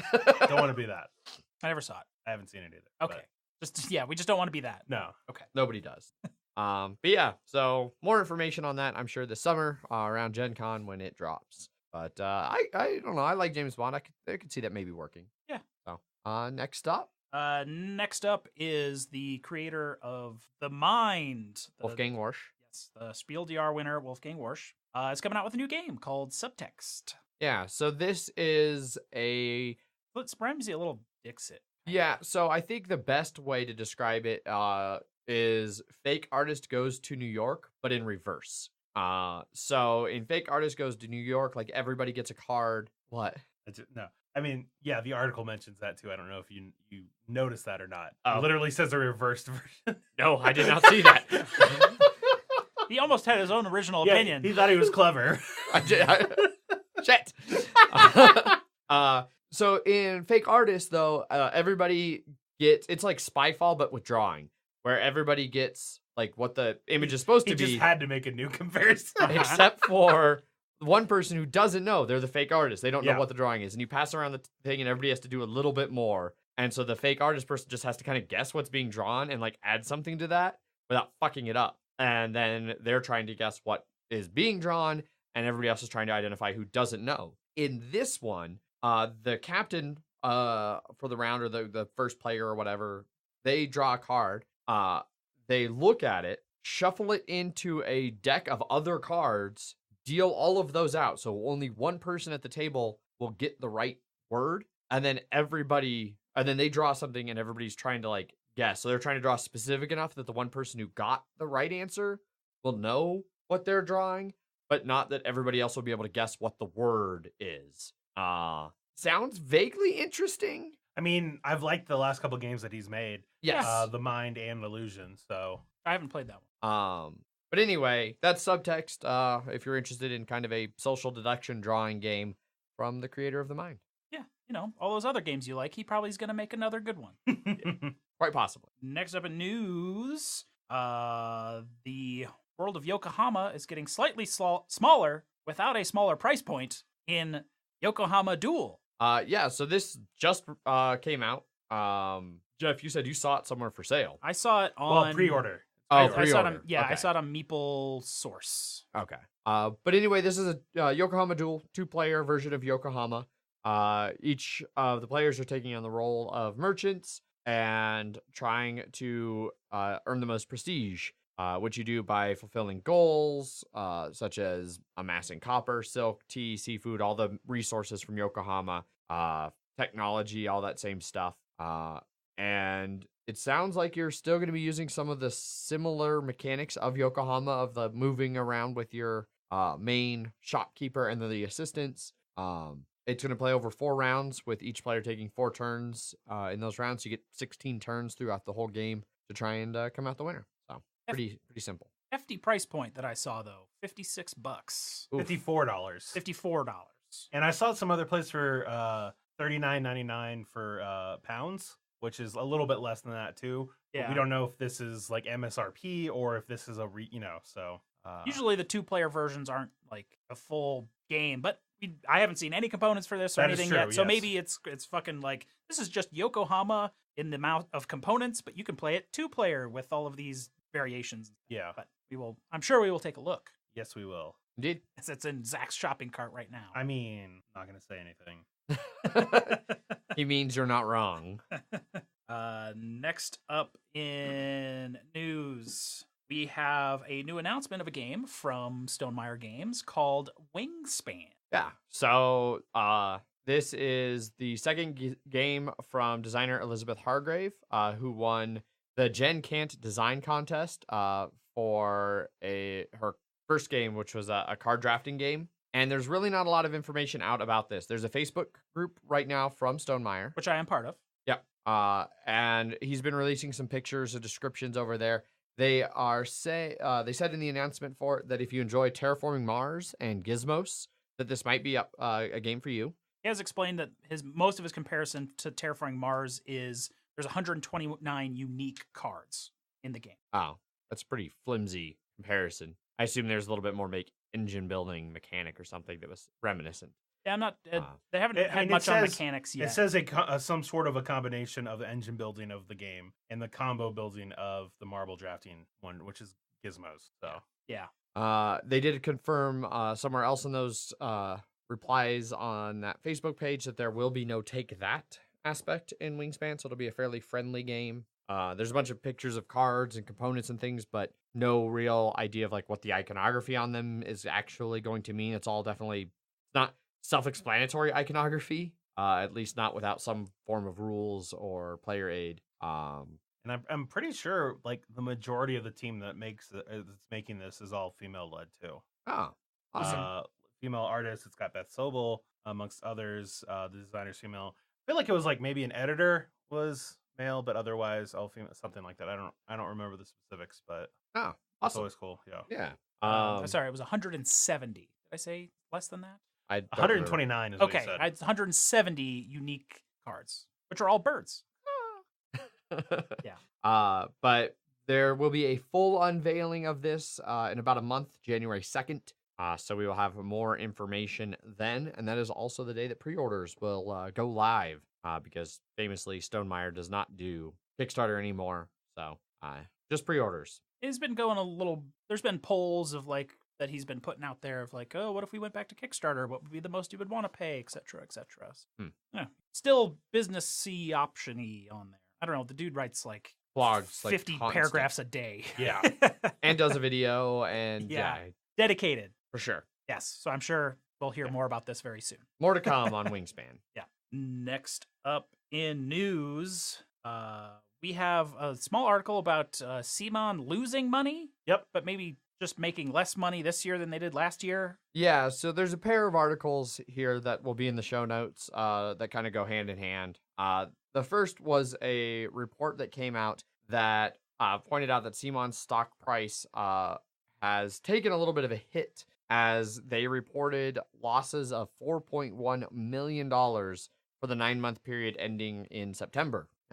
They said in their statement that it was mostly due to a decline in Kickstarter revenue and increased convention expenses, which, seeing the ridiculous booths they've put out. Their booths are see pretty that. crazy, and they've been to go to a lot of conventions too, and and they have their own convention. So yeah, so their gross profits went down from 47.5 to 39.8%.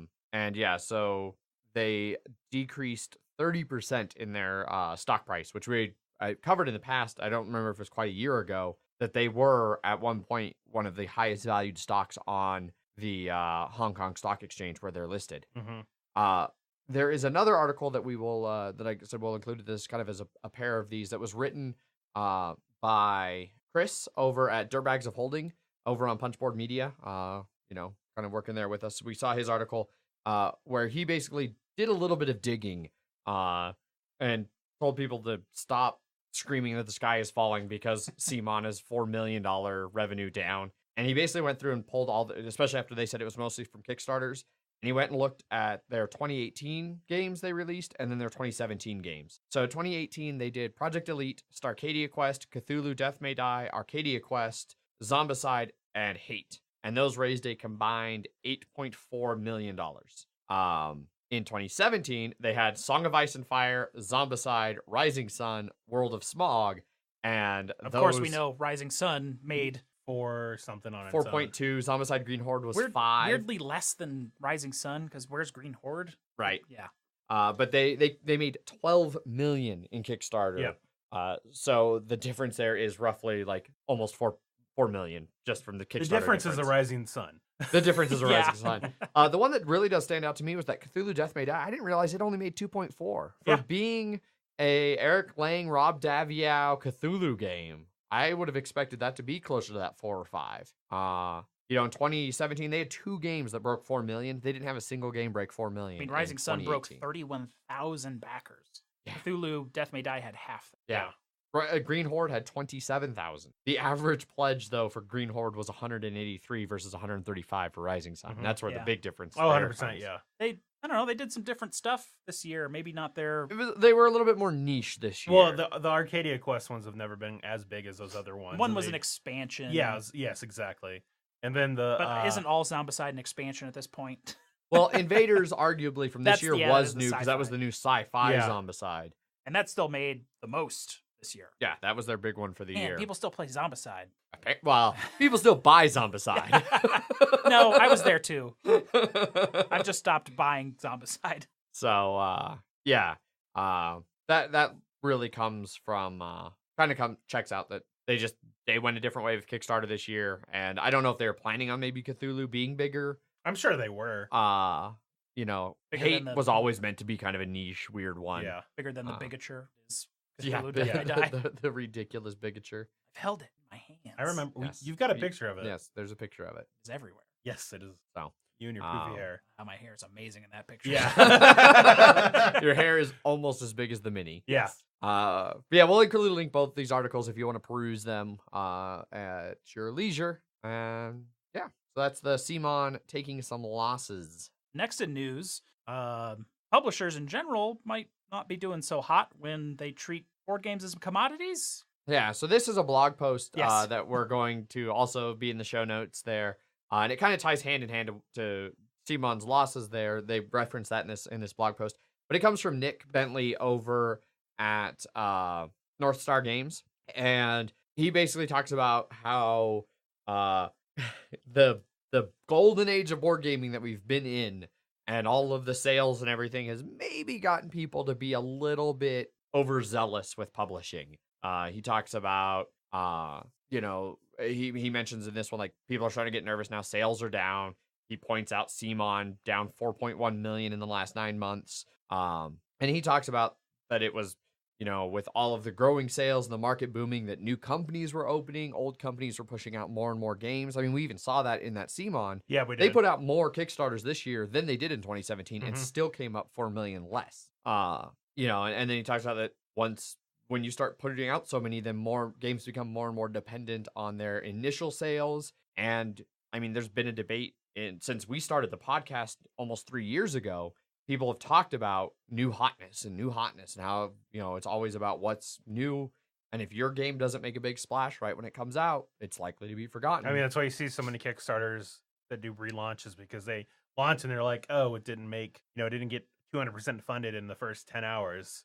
Yeah. Let's pull out and Or by the minute. yeah, exactly. Yeah. And then they retool, do a little bit more advertising, get some more hype built up, and then drop again and fund in a day, And so, yeah, it's kind of interesting going from Dirtbag of Holding Chris's article on Punchboard, where he's like, the sky isn't falling, like, CMON losing money is not a market indicator, to Nick here at North Star being like, yeah, things are maybe not. I mean, it's just because it's been going so well, like, it's just getting to the oversaturation Yeah. point. You can't have unlimited constant growth. Yes, he says on here that about 5,000 board games will be released this year. Yeah, I remember, a couple of years ago when I was floored that it was like 4,000, and Yeah, now 1,000 more games. Yeah. That's crazy. Mm-hmm. Like, you can't even hope to play them all, and No. especially when you consider, like, we're still a niche hobby. Like, Well, not just that too, but it's like they're treating it feels like they're doing more like video game ones, which are like more story based / they have like you play it and then you're done. Whereas a lot of board games, like, they tend to have longer legs in a game, and so if you're just like, I'm sure all of us are feeling it, like, we have so many games that we'd want to play that we're just like, no, we got, like, we're playing either new stuff for this, or it's just like, oh, there's new games coming out, all this other news games coming out, and so I definitely feel we're getting to that point where some people are going to be like, well, hold on now. yeah, I think, I mean, for me, we've reached that point. I was talking to somebody on Wednesday, and they'd asked, like, hey, like, what games are coming out that you're excited about? And I was like, I can't think of much that's coming that I'm excited about. Like, I haven't backed to Kickstarter in a while now. Like, I'm kind of enjoying digging into older stuff. I think a lot of people are already at that point, and I think we're going to see more and more people hit that. I didn't buy a new game at Gen Con. Yeah. I bought that Doomseeker game that I have noticed. Yeah, I think we'll see and- Kickstarter level off a lot more too. I mean, you see that when you looked at how well CMONs did. Yeah. They didn't. No, make I the haven't. release. I haven't backed a big Kickstarter since Rising Sun. All the other, well, I guess technically the Dinosaur Island expansion, but most of the other ones have been just smaller ones, if that at all. Yeah. And we've seen a couple big things, like, Mayfair recently basically went under, Mm-hmm. and you'll see more of that. Companies will start to fall on hard times. There'll be cutbacks, there'll be consolidation and acquisitions, and yeah. Asmodee could buy even more shit now. Yes, Asmodee will. Whoever owns yeah, Asmodee it depends now. on if their new owners, their new overlords want to continue that. Yeah, right. But yeah, I don't know. We'll see how things go. I heard they hate money. Yes. Typically the kind of investors The best who own, companies do hate money. Yeah. Yes. Big multinational investment firms hate money. Yes. But yeah, that's all of the news. Ending on a down note there. The board game industry is collapsing. It's all over. It's all over. Our dreams of making a living at this are clearly shot in the foot. It's over. But now we go on to Kickstarters. Yeah. Now let's hype that consumerism right back up. First up in Kickstarter is from this small company called Cool Mini or Not. Yeah. They're coming out with a digital game of this game called Blood Rage. Yeah. Yeah. Small company. I hear they're hurting. I hear their finances are down. Whoa now. Don't worry. I've heard that the sky is falling with them. So this is Blood Rage Digital. 185,000 of its $50,000 goal. 3,942 backers. But only a couple days left to go on this one. That's one of their flash ones. Yes. So. You can get the digital version for $15, or you can get all the sweet tabletop shit for $60. And a digital one too. And the digital one. Yeah. It's... Yes.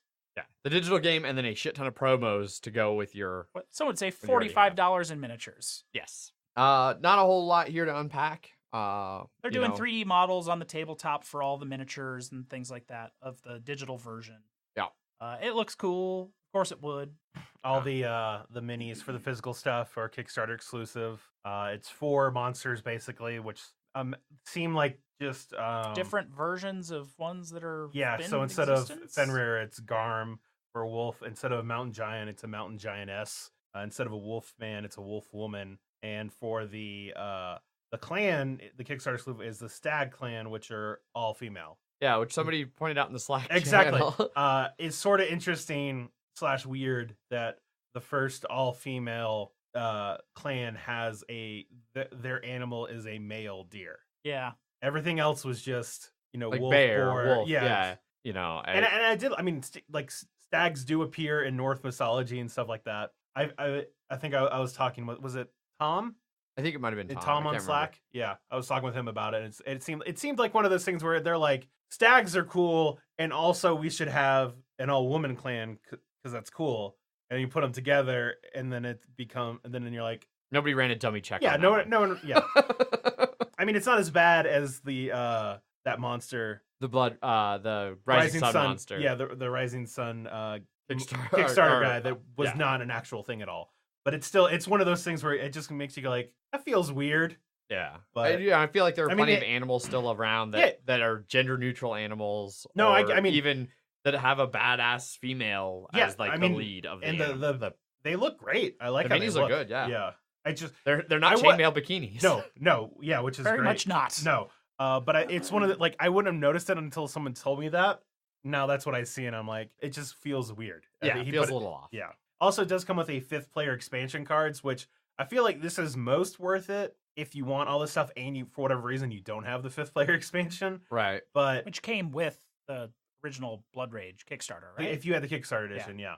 But like, so if I got this, it'd be for the 4 monsters and then another clan that I could play as, but just for 5 then you would players. have 6 clans. I would have 7 clans. Oh, that's right. There was more than players. Yes, there's a 5th player one, and then there was also a Kickstarter. I see. So, moving more over to the app, I'm looking through here at some of the screenshots, and it looks like when you play the game, you're putting unpainted minis in the different digital spots.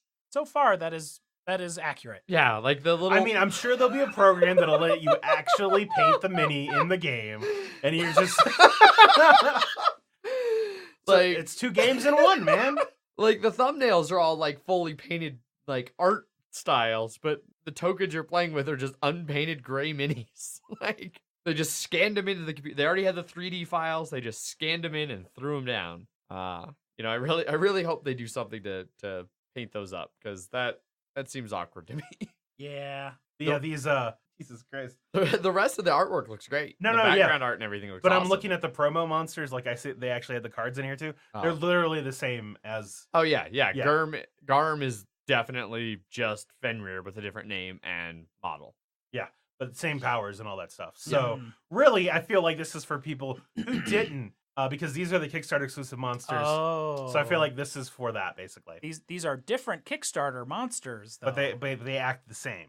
But you can't be mad at them now. No, for doing it. I was never mad at them. I mean, talking to these people on the other side of the radio or whatever their listening device of preference is. Yeah.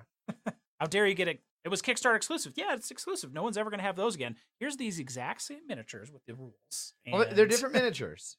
Here's the exact same rules with different miniatures. Yeah, so that way they're a different exclusive. Yes. And true completionists will, of course, still be like, I need both. I need to play with both Garm and Fenrir in the same game and just break the game. Ragnarok happens in 2 provinces every time. Oh my god. Oh, that's Blood Rage Digital. Let's move on. We're moving on to Metal, a miniaturized lawn game Kickstarter. I somehow didn't realize the title was just Metal. This one's Metal? Metal. Metal. Tubes. Funded 22,000 of its 20,000 $1,000 goal, 652 backers, and about a week left to go, which you can get it for $35. So this is an all metal, including the box, all metal set of lawn games. So they're miniaturized down, like instead of in the opposite, instead of blowing something up, making it massive, they're taking these lawn games and shrinking them down so you can kind of play them on a table or whatnot.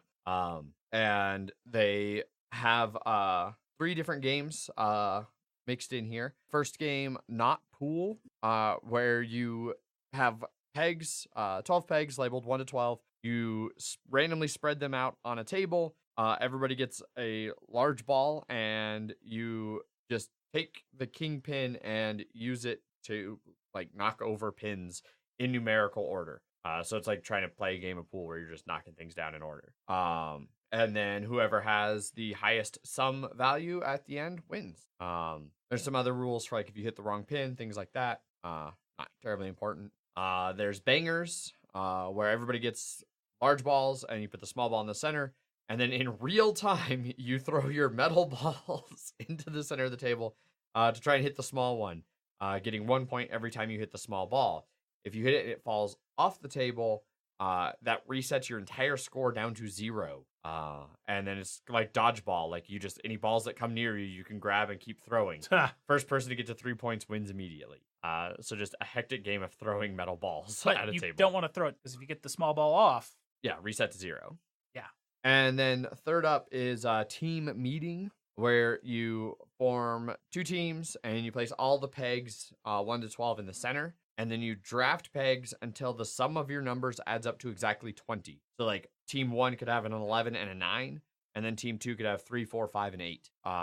Then you take 1 peg at a time, and alternating back and forth between teams, you're going to be standing your pegs up on the other team's side, spaced evenly apart with the numbers facing you. And then you can take any combination of balls and throwing batons equal to the difference between your lowest peg and the other team's highest peg, and then throw them to try and knock over pegs. And you're trying to knock them over in order from lowest to highest. So it seems I don't fully understand that. It seems weird. well, it is only an Pretty- alpha design Yeah. currently. So, but apparently you can play with bocce. You can play bocce, cube, and croquet with Yes. this set on top of all of those. Yep. So 6 games in one set. I think this is definitely mostly for people who want to have a really nice collector's look, like really nice looking collector's item, rather than people who really want to play with it. I can't imagine a lot of people are going to be playing some of those games, throwing metal balls around. Yeah, I mean it's not big, but No, they're not like ridiculously big metal balls, but still. This is apparently the first in the material series, with a planned lineup of wood, paper, rubber, and fabric, still to come. And each title is meant to explore and showcase how a single material can be utilized in the context of tabletop game. They've got cool videos of the manufacturing process for some of their metal pieces and stuff. Yeah. And it definitely looks cool. And like I said, even the box is metal in this. Everything in the game is metal. Yeah. So, yeah, looks kind of sweet. it does. So, that's metal. Next up in Kickstarter is Big City. Well-funded, 66,000 of its $30,000 goal. 465 backers. Only a week left to go on this one, which you can pledge for $150. Because why would you get the one for $20 less that doesn't have the expansion? Yeah. So this is the 20th. One person did. Yeah. One person. One person. Oh wow, you're not wrong. Yeah. Yeah. So this is the 20th anniversary jumbo edition, like Container. container, Which is from Mercury Games, who actually did Container. So they're continuing that trend of taking an old game that had some cool components, blowing it up massive, making some really awesome components for it, and re-releasing it. So I have 80 plus miniatures available apparently. Yes. So for those of you not familiar with this game, this was kind of like one of the original modern city building games. That they're saying pretty much any city building game that's came out in the last 20 years comes from this a little bit. And essentially you receive a bunch of property cards, and then you use them to build all kinds of different buildings. And the more adjacent properties you can connect to each other, the more points you score. And then you can earn even more points by making sure that the best like structures and things are next door to your new building. So you don't want to build like the shopping mall next to a factory, but it goes great next to a park. So like a lot of city building games, like there's reasons to try and connect certain things to Right, other yeah, things.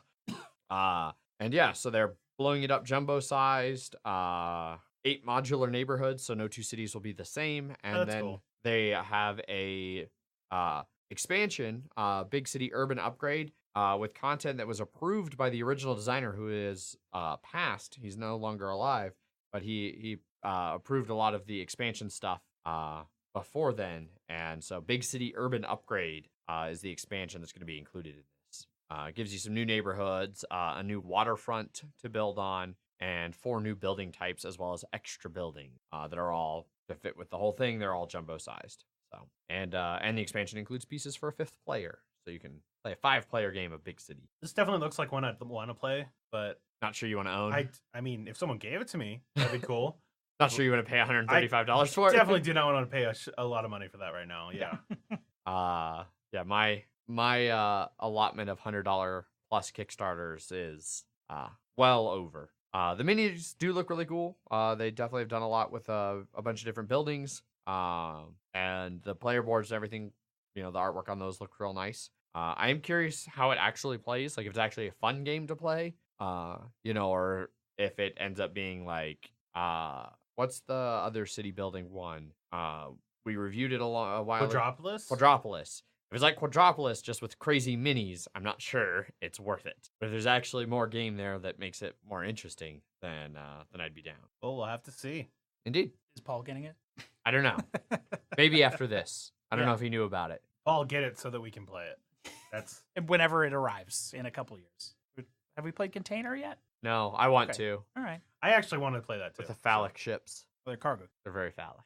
Good to know. Maybe these buildings will be phallic too. Collect the whole set. None of them look that bad. Okay. You're just not looking hard enough. Yeah. Next up in Kickstarters is Ragusa. Very well funded, 60,000 of its $25,000 goal, 1,103 backers, and a little bit over a week left to pledge this one, which you can for $45. So Ragusa is the Heavy game to end all heavy games. Well, You'll heavy never game. need another one ever again. They never say that. They say Euro. It's apparently one of the best Euros Of all time. Set in the Mediterranean, like all good Euros. Ragusa plays 1 to 5 players and is coming to us from Capstone Games and Brain Crack Games, designed by Fabio Lopiano. And so in this, players are all working to build the titular city of Ragusa in the 15th century. And so you are going to be playing, essentially on your turn, you're going to be placing a house. And where you place the house will determine everything else that happens.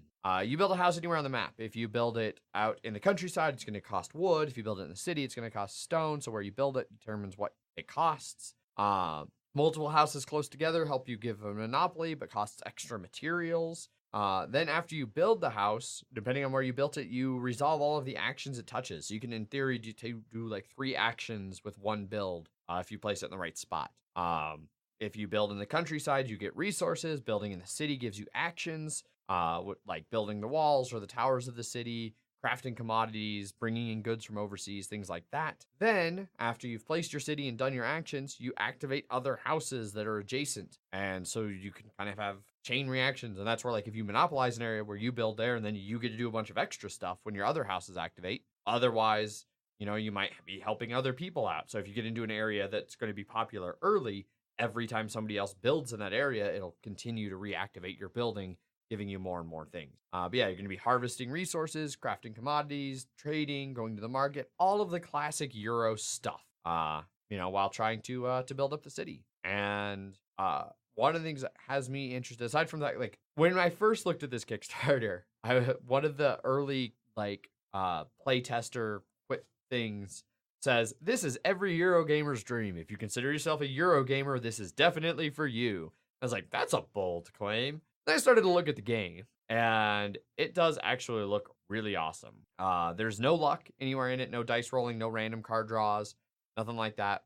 You have the 1 choice per turn of where do you build your house, which then kind of carries on from there. There's going to be a solo mode with cards and everything for an AI. and the components look really cool. Like there's actually little wall and tower pieces as you build the wall and towers around Ragusa, and there's a bunch of little houses that are the standard Euro houses. Those aren't anything fancy. Yeah. But a bunch of those that are going to be placed out into the countryside and in the city. So it really gives the feeling of building the city as you are placing all these things all around. These do all seem to be digital representations. I don't see any actual like physical models. I think the Ragusa preview video, those look all Some of real. the videos. Yeah. I mean, on the images they use on the Kickstarter and digital, but So there is a copy out there, which Yes. helps. Yeah. Yeah. Looks really interesting. I'm definitely Seems like a definitely into decent it. price. $45. Yeah, reasonable price for a Euro. That's what happens when you don't throw a bunch of ridiculously overwrought minis into a game. You can keep the price reasonable. But can we also turn all this into a bunch of resin high giant things and then charge $140? I mean, you probably could. Oh, nice. Okay. That'll be the second edition in a couple of years. No, that'll be in 20 years. Well, Mercury Games will buy it, and then I think they're gonna have to speed up that process. There's not enough games that they could just keep waiting 20 years. Gotcha. There's not going to be enough planet left in 20 years. You're not wrong. It's gonna be. You're not wrong. We will be out of all of the oil to make the big resin plastic miniatures. No, we're going to play all those post-apocalyptic games that we wanted in real life.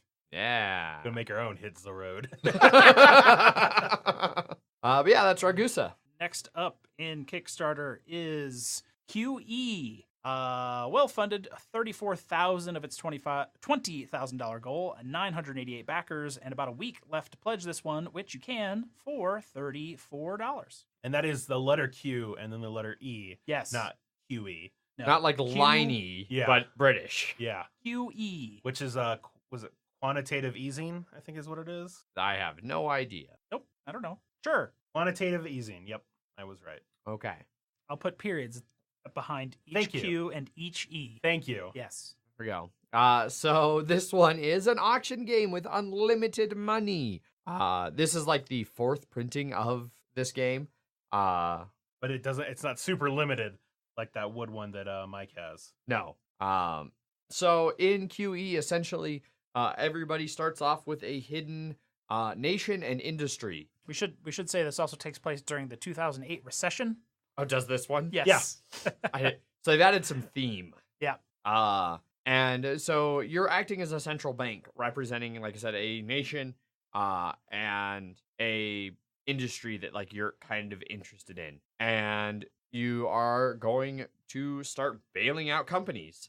And because you're a nation, you control the money. You can write whatever the hell value you want on anything you want. So each turn there will be something listed up for auction. Everybody will write a bid on their little blank dry erase thing hidden, and then you'll put them all down there. Whoever's first player will look at them.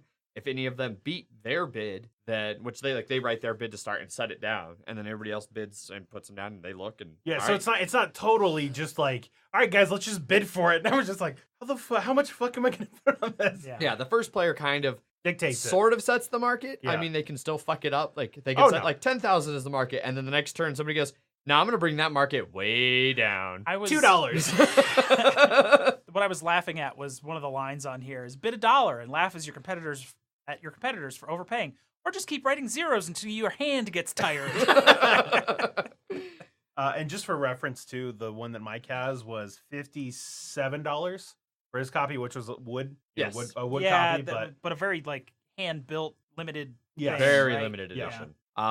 But the catch to this whole game is like you can write whatever you want. So you could win every auction. But at the end, you total up all of your points, but then you also keep track of how much you've spent. And whoever spent the most money immediately goes to 0 points. So you've got to manage how much you're willing to pay for things without bankrupting your national bank, Yeah. essentially, by going way over. I spent $7 and still lost. That would be rough. That was a very poor country. Yeah. But I've never played this. Zach and I have played this game. I haven't really played like it. I thought you did. No, play with me. I do want to No, play it it's now. Mike Jones and Alice. Not one of the two of you played with me. Oh, Megan. I think of your girlfriend. No, because she definitely Was it hasn't been to Paul a or game night at Wes? that game. It might have been Wes and Paul. Okay. I can't remember. Yeah, and did you say that only the auctioneer and then the highest bidder know how much was actually paid? Correct. Okay, yeah. I didn't specify that, but like, yeah, because the auctioneer writes what their bid is, and everybody gets to see that. Everybody writes theirs. Well, and what puts I'm them saying face is, you down. don't. If you didn't win the bid, you don't get to see how much the bid was. You just know that yours was not enough. Yeah. So you're not seeing really how much other people are Yeah. spending. So if you bid more than the first player, the auctioneer, and you didn't win, you don't know how much over somebody went. Right. Yes. But That's what I was just trying to say. but everybody knows whether the auctioneer's bid. yes, that's what I'm saying. If So you have an idea of what it well, went. you know at the bottom, like you know what ideally what the bottom is if they didn't win. Yeah. And so kind of like other games with amorphous Yes. values and things, you're kind of all working That's together. see that for me that was like what turned it when I was like, oh, everybody doesn't just know what like we know what lost, but we didn't know what won. So you don't because apparently like there can get like inflation can get super high near the end of this Yeah. game. You only know what won if the auctioneer wins. Like everybody exactly. bid under, and then you're Yes. like, okay, that one went for 300. Exactly. But otherwise, like, oh, the auctioneer wrote 300, I wrote 400, and I still lost. How high did it go? So it can be $401 to infinity. Yes. Do with that information what you can. Yes. Yeah. So your hand uh, gets tired. I really like QE. I had a bunch of fun with it. I would love to play more. I like that they have this new edition with the better components and things. Yeah, Like although I could appreciate the nice wood handmade set, I would rather have this. I do Especially at the $25 less. yes. Precisely. $23, sorry. Yeah. They also cleaned up a lot of the not symbolism, the iconography. And I think they've added a new industry. I think there were only 4 industries in the version I played. Now there's 5, and they've changed some of them. Like automobiles aren't one of the industries anymore. Yeah. So the only thing I'm gonna say is everybody's like the thing that they actually write their bids on. It's in different denominations for currency, and so that feels weird. That like there's yen and also dollars in there, and people would be writing the same numbers. Yes. Obviously, I know they're not going to be like, all right, you're going to be right. Yep, you have to have an actual stock ticker going and do the math. Exchange rates. That's Live. the expert variant. Well, just you just got to figure out who's got the strongest rates. dollar. Exactly. Yeah. Literally have live exchange. Well, rates. who's the auction and where's the currency starting versus? So Yeah, basically, exactly. we're gonna play this and play 4X at the same time. And we'll use the exchange rates from 4X to determine the exchange rates for QE. Oh my god, no! You've lost me now. Not backing this game No, anymore. I'm gonna come up with that idea. I'm gonna back all the copies and just burn them all. So no one could ever do that ever. Exactly. That's QE. Yes, not looks- QE. It looks cool.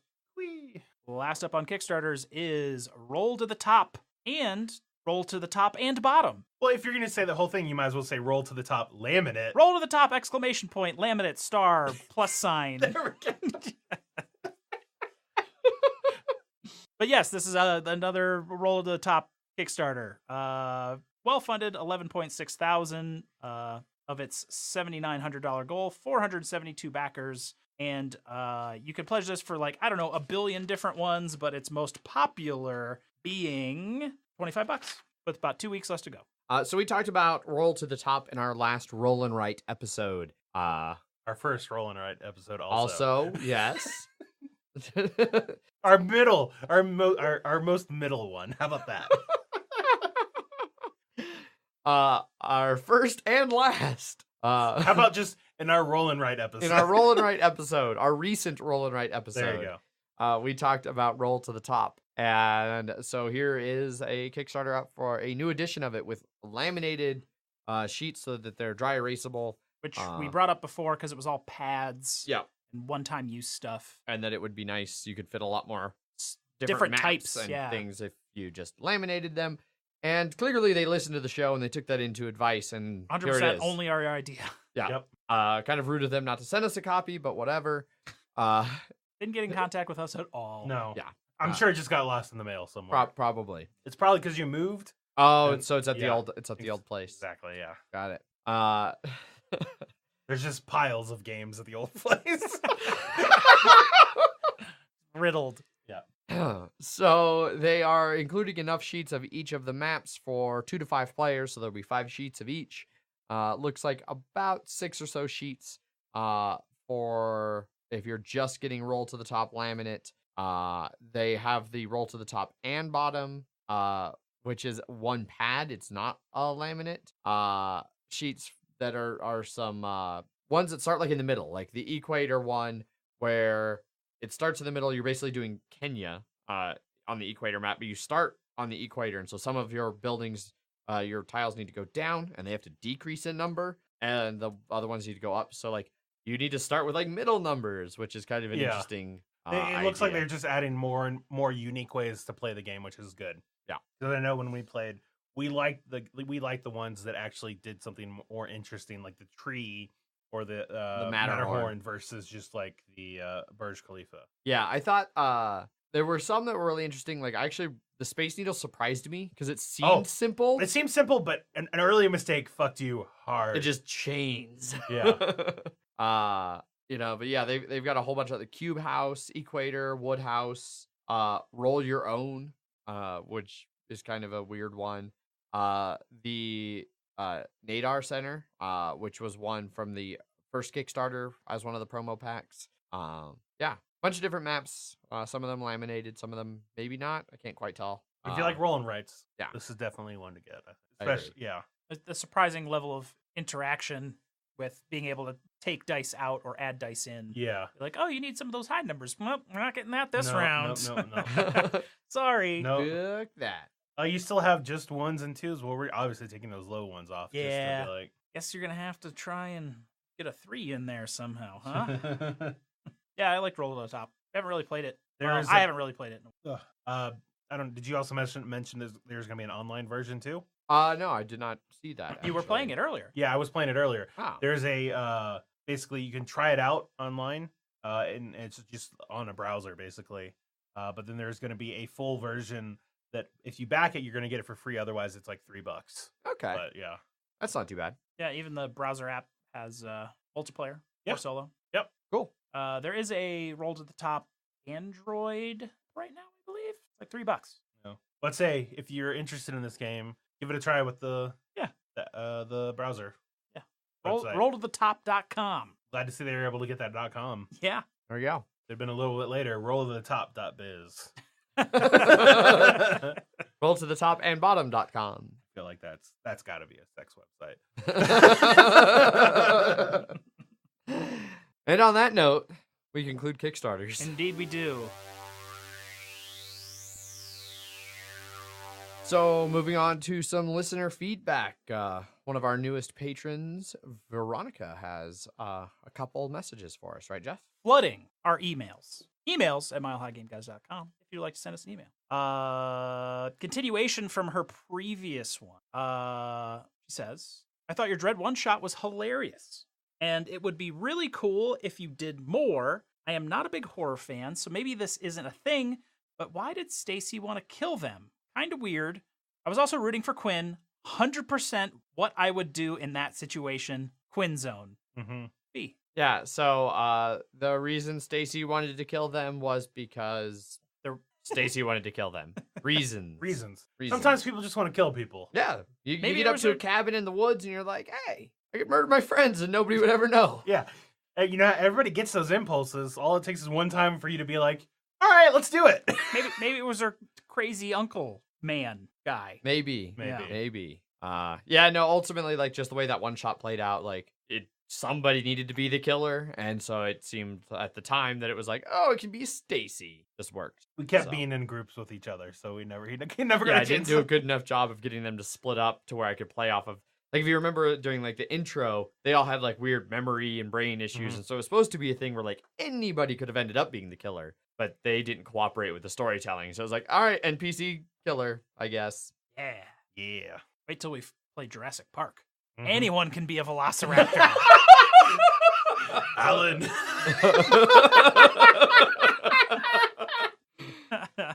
Oh, next email. Also from V. Patreon. Fine. Everything's fine. Once we read the email, it'll be fine that we're laughing at it. Hey, game guys. I have been listening to the full podcast since Geoff. Oh, wait, Jeff. Sorry. And Zach told me how funny the end of the show is. Because for a while, she would just be like, She'd get to hear and get to Kickstarters and then stop listening. Yeah. Like most everyone does. Yeah, we're like, oh, it's just close out information. and I was like, no, there's like a lot of stuff after that. Like, that's where all the fan shit happens. Yeah. So, Zach is also the reason I listened to the Dread episodes. So props to Jeff and Zach. I would be more than happy to let you rip into me at your leisure. I just canceled my Acorn subscription. I finally finished all of their murder mysteries and decided the $5 would be a great investment into your show. Here are some helpful ideas if you need them. We always do. Desperate. If a game goes too long, I will potentially forget what character I'm playing. Sorry, Mike Jones. I'm sure this is some thing that has happened. I'm sure there's a story there. Yeah. While I love board games, I'm actively bad at them. I will joke about how my math learning disability is my true limitation. This is a lie. I do have bad math dyslexia. Dyscalculia, I believe is how that's pronounced. Sounds right. Sounds right. But in truth, it's really my absent-minded inability to listen to rules and my general dislike of confrontation that thwarts me. So thanks, Jeff and Zach, for making Between Two Castles so intense. We warned her There that was it was a going to warning. happen, There was a and warning. we had to make good with that. Yeah. So, We don't warn Yeah. without reason. and you know what's great is that during that I was still like, look, we told you this is going to happen. You had to be prepared for this. So it's going down. Kanagawa is my favorite board game. I've played it upwards of 40 to 50 times this year. I sat down to play the game with Mike and 2 other friends. I had been teaching half the rules wrong all year and had drastically changed gameplay as a result. I think we still haven't played the Grizzled right. So That's true. There was something else we were doing wrong with the Grizzly. What we have found we a been doing new- wrong with we the found- Grizzled? you with a speech, you can get rid of the traumas or phobias with a speech. And The hard knock if they're in cards. your hand. If they're in your hand, just like the rest of the I think I've threats. played that before. Okay, well then we've clearly not. Yeah, we haven't. I now make Mike or someone competent read and explain how my games work, so I don't give misinformation. Sorry, Mike and other gamers subjected to this unfair treatment. I watch way too many British murder mysteries. I hope this helps. I know this was a long email, not even close. So please feel free to take out whatever you don't think is necessary. Now we know she hasn't listened to the end of any episodes if she thinks No. this is a long email. We've had some that have been. I've had to scroll down. Yeah. This all fits on my browser window. Significantly scroll down. Yeah. Mhm. Yeah. So I feel like those. I think that the whole like here's some ideas if you need them. Those were ideas to help you rip on her, Jeff, I'd feel bad for a though. $5 pledge. We Yeah. don't rip on $5 pledges. No, but she's so nice. She didn't pledge $1 and become a huge scumbag like know. everyone else. Yeah. I know. But also, I mean, we saw what happened when we put a bit of pressure on her. She Cracked like a crumbled underneath it. crumbled like a city of Lisboa. Then burst into flames and then drowned. Yeah. She is incredibly nice though. Like, so I had my wall disaster and she'd sent me a message and was like, hey, if you need any help, I'd be happy to help clean with you or like do any of that. And I was like, no, that's good. I got it. And then I saw her game night and was like, oh yeah, we got everything basically done. She's like, oh, did you wear the right like hazmat stuff? Like, there could be mold and things, like you gotta be careful. And I was like, oh yeah, no, my dad does construction. Like, so we got it all. And then she messaged me today. She's like, hey, sorry if I seemed condescending when I suggested you didn't know what the right stuff to do. I didn't know your dad did construction. And I was like, how would you how would you know, V? It's okay. You didn't come across condescending. It's the thought that counts.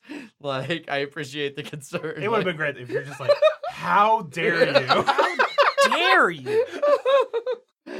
So no, she's super nice. I agree, Jeff. I'd feel really bad ripping on her for a $5 pledge. I will say, one of the times when I taught her Hanami Koji, which she had for a while but just never played, I played it the first time, like with that game, beat the pants off of them. But then the second game, I usually get beaten by them, and she literally jumped out of the chair and ran to go tell Mike that she actually beat me at a game. 2 weeks ago, right before Thanksgiving, she taught us Kanagawa. Megan and I and Megan's kayaking friend, who was stopped at game night real briefly. She taught us Kanagawa, and she definitely was like doing the like. I don't normally teach games, and I only recently learned how to play this game right. So bear with me, bear with me. After playing it 40 or 50 times. Yep. So, no, V's awesome. Fix your wheel. Yes. Yeah. Jerk. Yeah. Jeez. Yeah. I don't even know what that's in reference to. She has a very huge, awesome luggage bag. It's pink that has all of her games in it, but one of the wheels broke. Oh. Yep. Yeah, fix your wheel then. Yeah. Yeah. That's it for emails. That's it for emails. Emails at milehighgameguys.com. We did get one message through the Punchboard Media website from Justin. Subject, game sleeves. He says, hello. Was listening to episode 117 and noticed you mentioned the website I made, www.sleeveyourgames.com. Just thought I'd let you know that since then there has been a few updates. Now supports Paladin and Swan Panacea sleeves. There is a shopping list where you can add sleeves from different games to get a total. And you can set up an inventory of sleeves you already have, and it will modify how many packs you need in your shopping list. Thanks for the kind words. It makes the effort all that much more worth it. That third one is really cool as long as you actually know how many sleeves. Like if you just have a pile of sleeves, what are you gonna just be like, all right, are you gonna actually count all of your sleeves? Or just be like, I mean, clearly it's not for whatever animal just keeps a loose pile of sleeves. I just have a bag of sleeves, and then it's just gonna be like, It's all for right, me where I have a bag that's full of sleeves, but they're still in their individual sleeve. Where it's like, I never used these. I bought, like, at one of the Gen Cons, I don't know, a dozen of the little mini sleeves for Zombicide. And then I stopped playing Zombicide and I never bothered to sleeve it. So I just have a shit ton of mini sleeves. Do they fit Gloomhaven? They might. If they do, I could maybe make a generous contribution to the game you guys so rudely kicked me out of. And haven't played in forever. Yeah. Which we were thinking about, or we were hoping to start again, but then Epic extended. But then the Tuesday night game night was successful enough to continue. So Gotcha. I guess they're just real big fans of Keyforge. That's how, So much Keyforge. they're gonna change their name to Keyforge Brewing. I'm sure somebody will sue them for that. We own the trademark in the brewery industry. It's not in the board game industry. We can Yeah, it's totally like do that. Dove for shampoo or the soap, and Dove for the chocolate. They're two different classes of objects and two different so there's no Snowboard passes in breweries. Yeah. And medical record keeping. Yes. So many things are called epic. Yes. But yeah, that's it for listener feedback. Nothing new from Paulo's Corner in a little while. Nothing new on BGG, even over 2 weeks' time. So, yeah. If you want to get a hold of us, you can always send us an email. Emails at milehighgameguys.com. You can find us over on Twitter, where I tweet under @MHGameGuys. I am Zach_MHGG. I am Jeff_MH. We are also on Facebook and Instagram /Mile High Game Guys. Our Board Game Geek Guild number 2731, has episode posts up every week for specifically what the Friday episode is going to be about. But you can feel free to give any feedback about Wednesdays or Fridays or anything in the weekly posts over there, as well as just make your own post to mock us, berate us, ask us questions, whatever you want to do. The last one was about hats. Yes. So feel free to do all of that. So plenty of ways to get a hold of us if you would like to do so. Also, be sure to jump over to punchboardmedia.com, see all the other awesome members of Punchboard Media.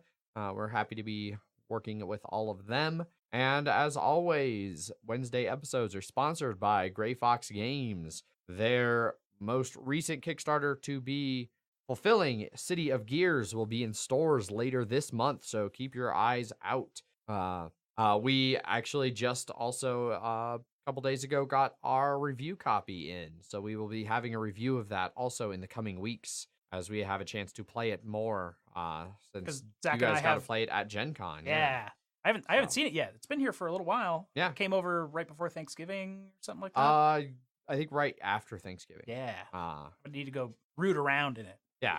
Really Yeah, get in there. I took it to game night and kind of punched and sorted it. Thought about maybe trying to squeeze in a play if you guys had been there since you've played before. Yeah. But I Zach was there. But we just didn't quite get a chance to it. But I did get to punch it and pull everything out. The little gear cog pieces are really nice, good plastic. All the components top notch in there. Looking forward to actually giving it a chance playing it. So CSI says estimated release date is December 6th. So it could be out on Thursday. So it might be on shelves, by the time you're listening to this, even if your place puts it out a little early. I think I've seen pictures of it out in the wild here or there. So it'll be showing up as it fulfills. Yep. So keep an eye on it, and then stay tuned for our review Thoughts here and feelings. in a couple few-ish weeks. We don't have a firm date on it yet, Yep. but we got to find time to play I it. can only review once a week. Let's go can twice only. twice a week on reviews. Yeah. Just punch them in. I Yeah, mean, Jeff, you have time to play that Yes, many you games. do, yeah. So. I hope Katie likes playing games with us. This will be the only time you're going to be spending time with her. Yep. All right, Katie, let's go. Jeff and Katie date nights are now podcast game nights. Yay! You just have to drive to Centennial. Oof. Look, if that'll get us a fucking plays, I'm okay. Anyway, speaking of sponsors, Jeff, do you have a prepared statement for us? Of course, as is tradition. Gray Fox Games, quality games cleverly crafted. Don't have to write it down anymore. Also, find something to believe in and find it for yourself. When you do, pass it on to the future. That was almost wholesome. There's a lot of wholesome ones in here, but they're really, really long. Maybe some would say No. a giant wall of text. I don't know if we need that long of a prepared No. statement. Yeah. Thanks everybody for tuning in. Hopefully you've enjoyed this show. Be sure to catch our Friday episode where we will be listing our top 10 games that replaced other games. And yeah, thanks for tuning in. As always, I've been your host, Adrian. I am still Zach. And I'm Spider Jeff. Bye. Bye. Bye.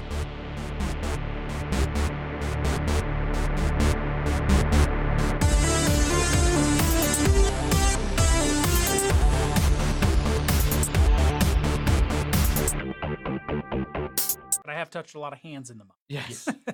Yeah, we were playing that and it was Tuesday. on Tuesday, and it was very much I was like groping each other's hands really pulls out the psychicness. Made us around 7. Yeah. You mean you didn't win? No. Clearly didn't pull out enough of the psychicness. We were with some people that were not good at that. That person is Jeff. There was a lot of 25, 26. A lot of it. A lot of just that one number.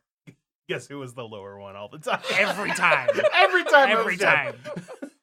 Then we had like 4 rounds of amazing. Got it, like crushed it. Like we would have 4 numbers all in a row, and then it stopped. That reminds me, we did play the game Wednesday, Zach and I and Andrew. Yeah. We played like 3 different games of it. We won the first one, and then we just failed hard on the other ones, and they were like, bye yet. Yeah, It's we like- did bad. That text got like 7 cards on it, and it went from 100 to like 14 in 7 cards. Yeah, real bad. Punchboard Media, where we all Bring something to the table.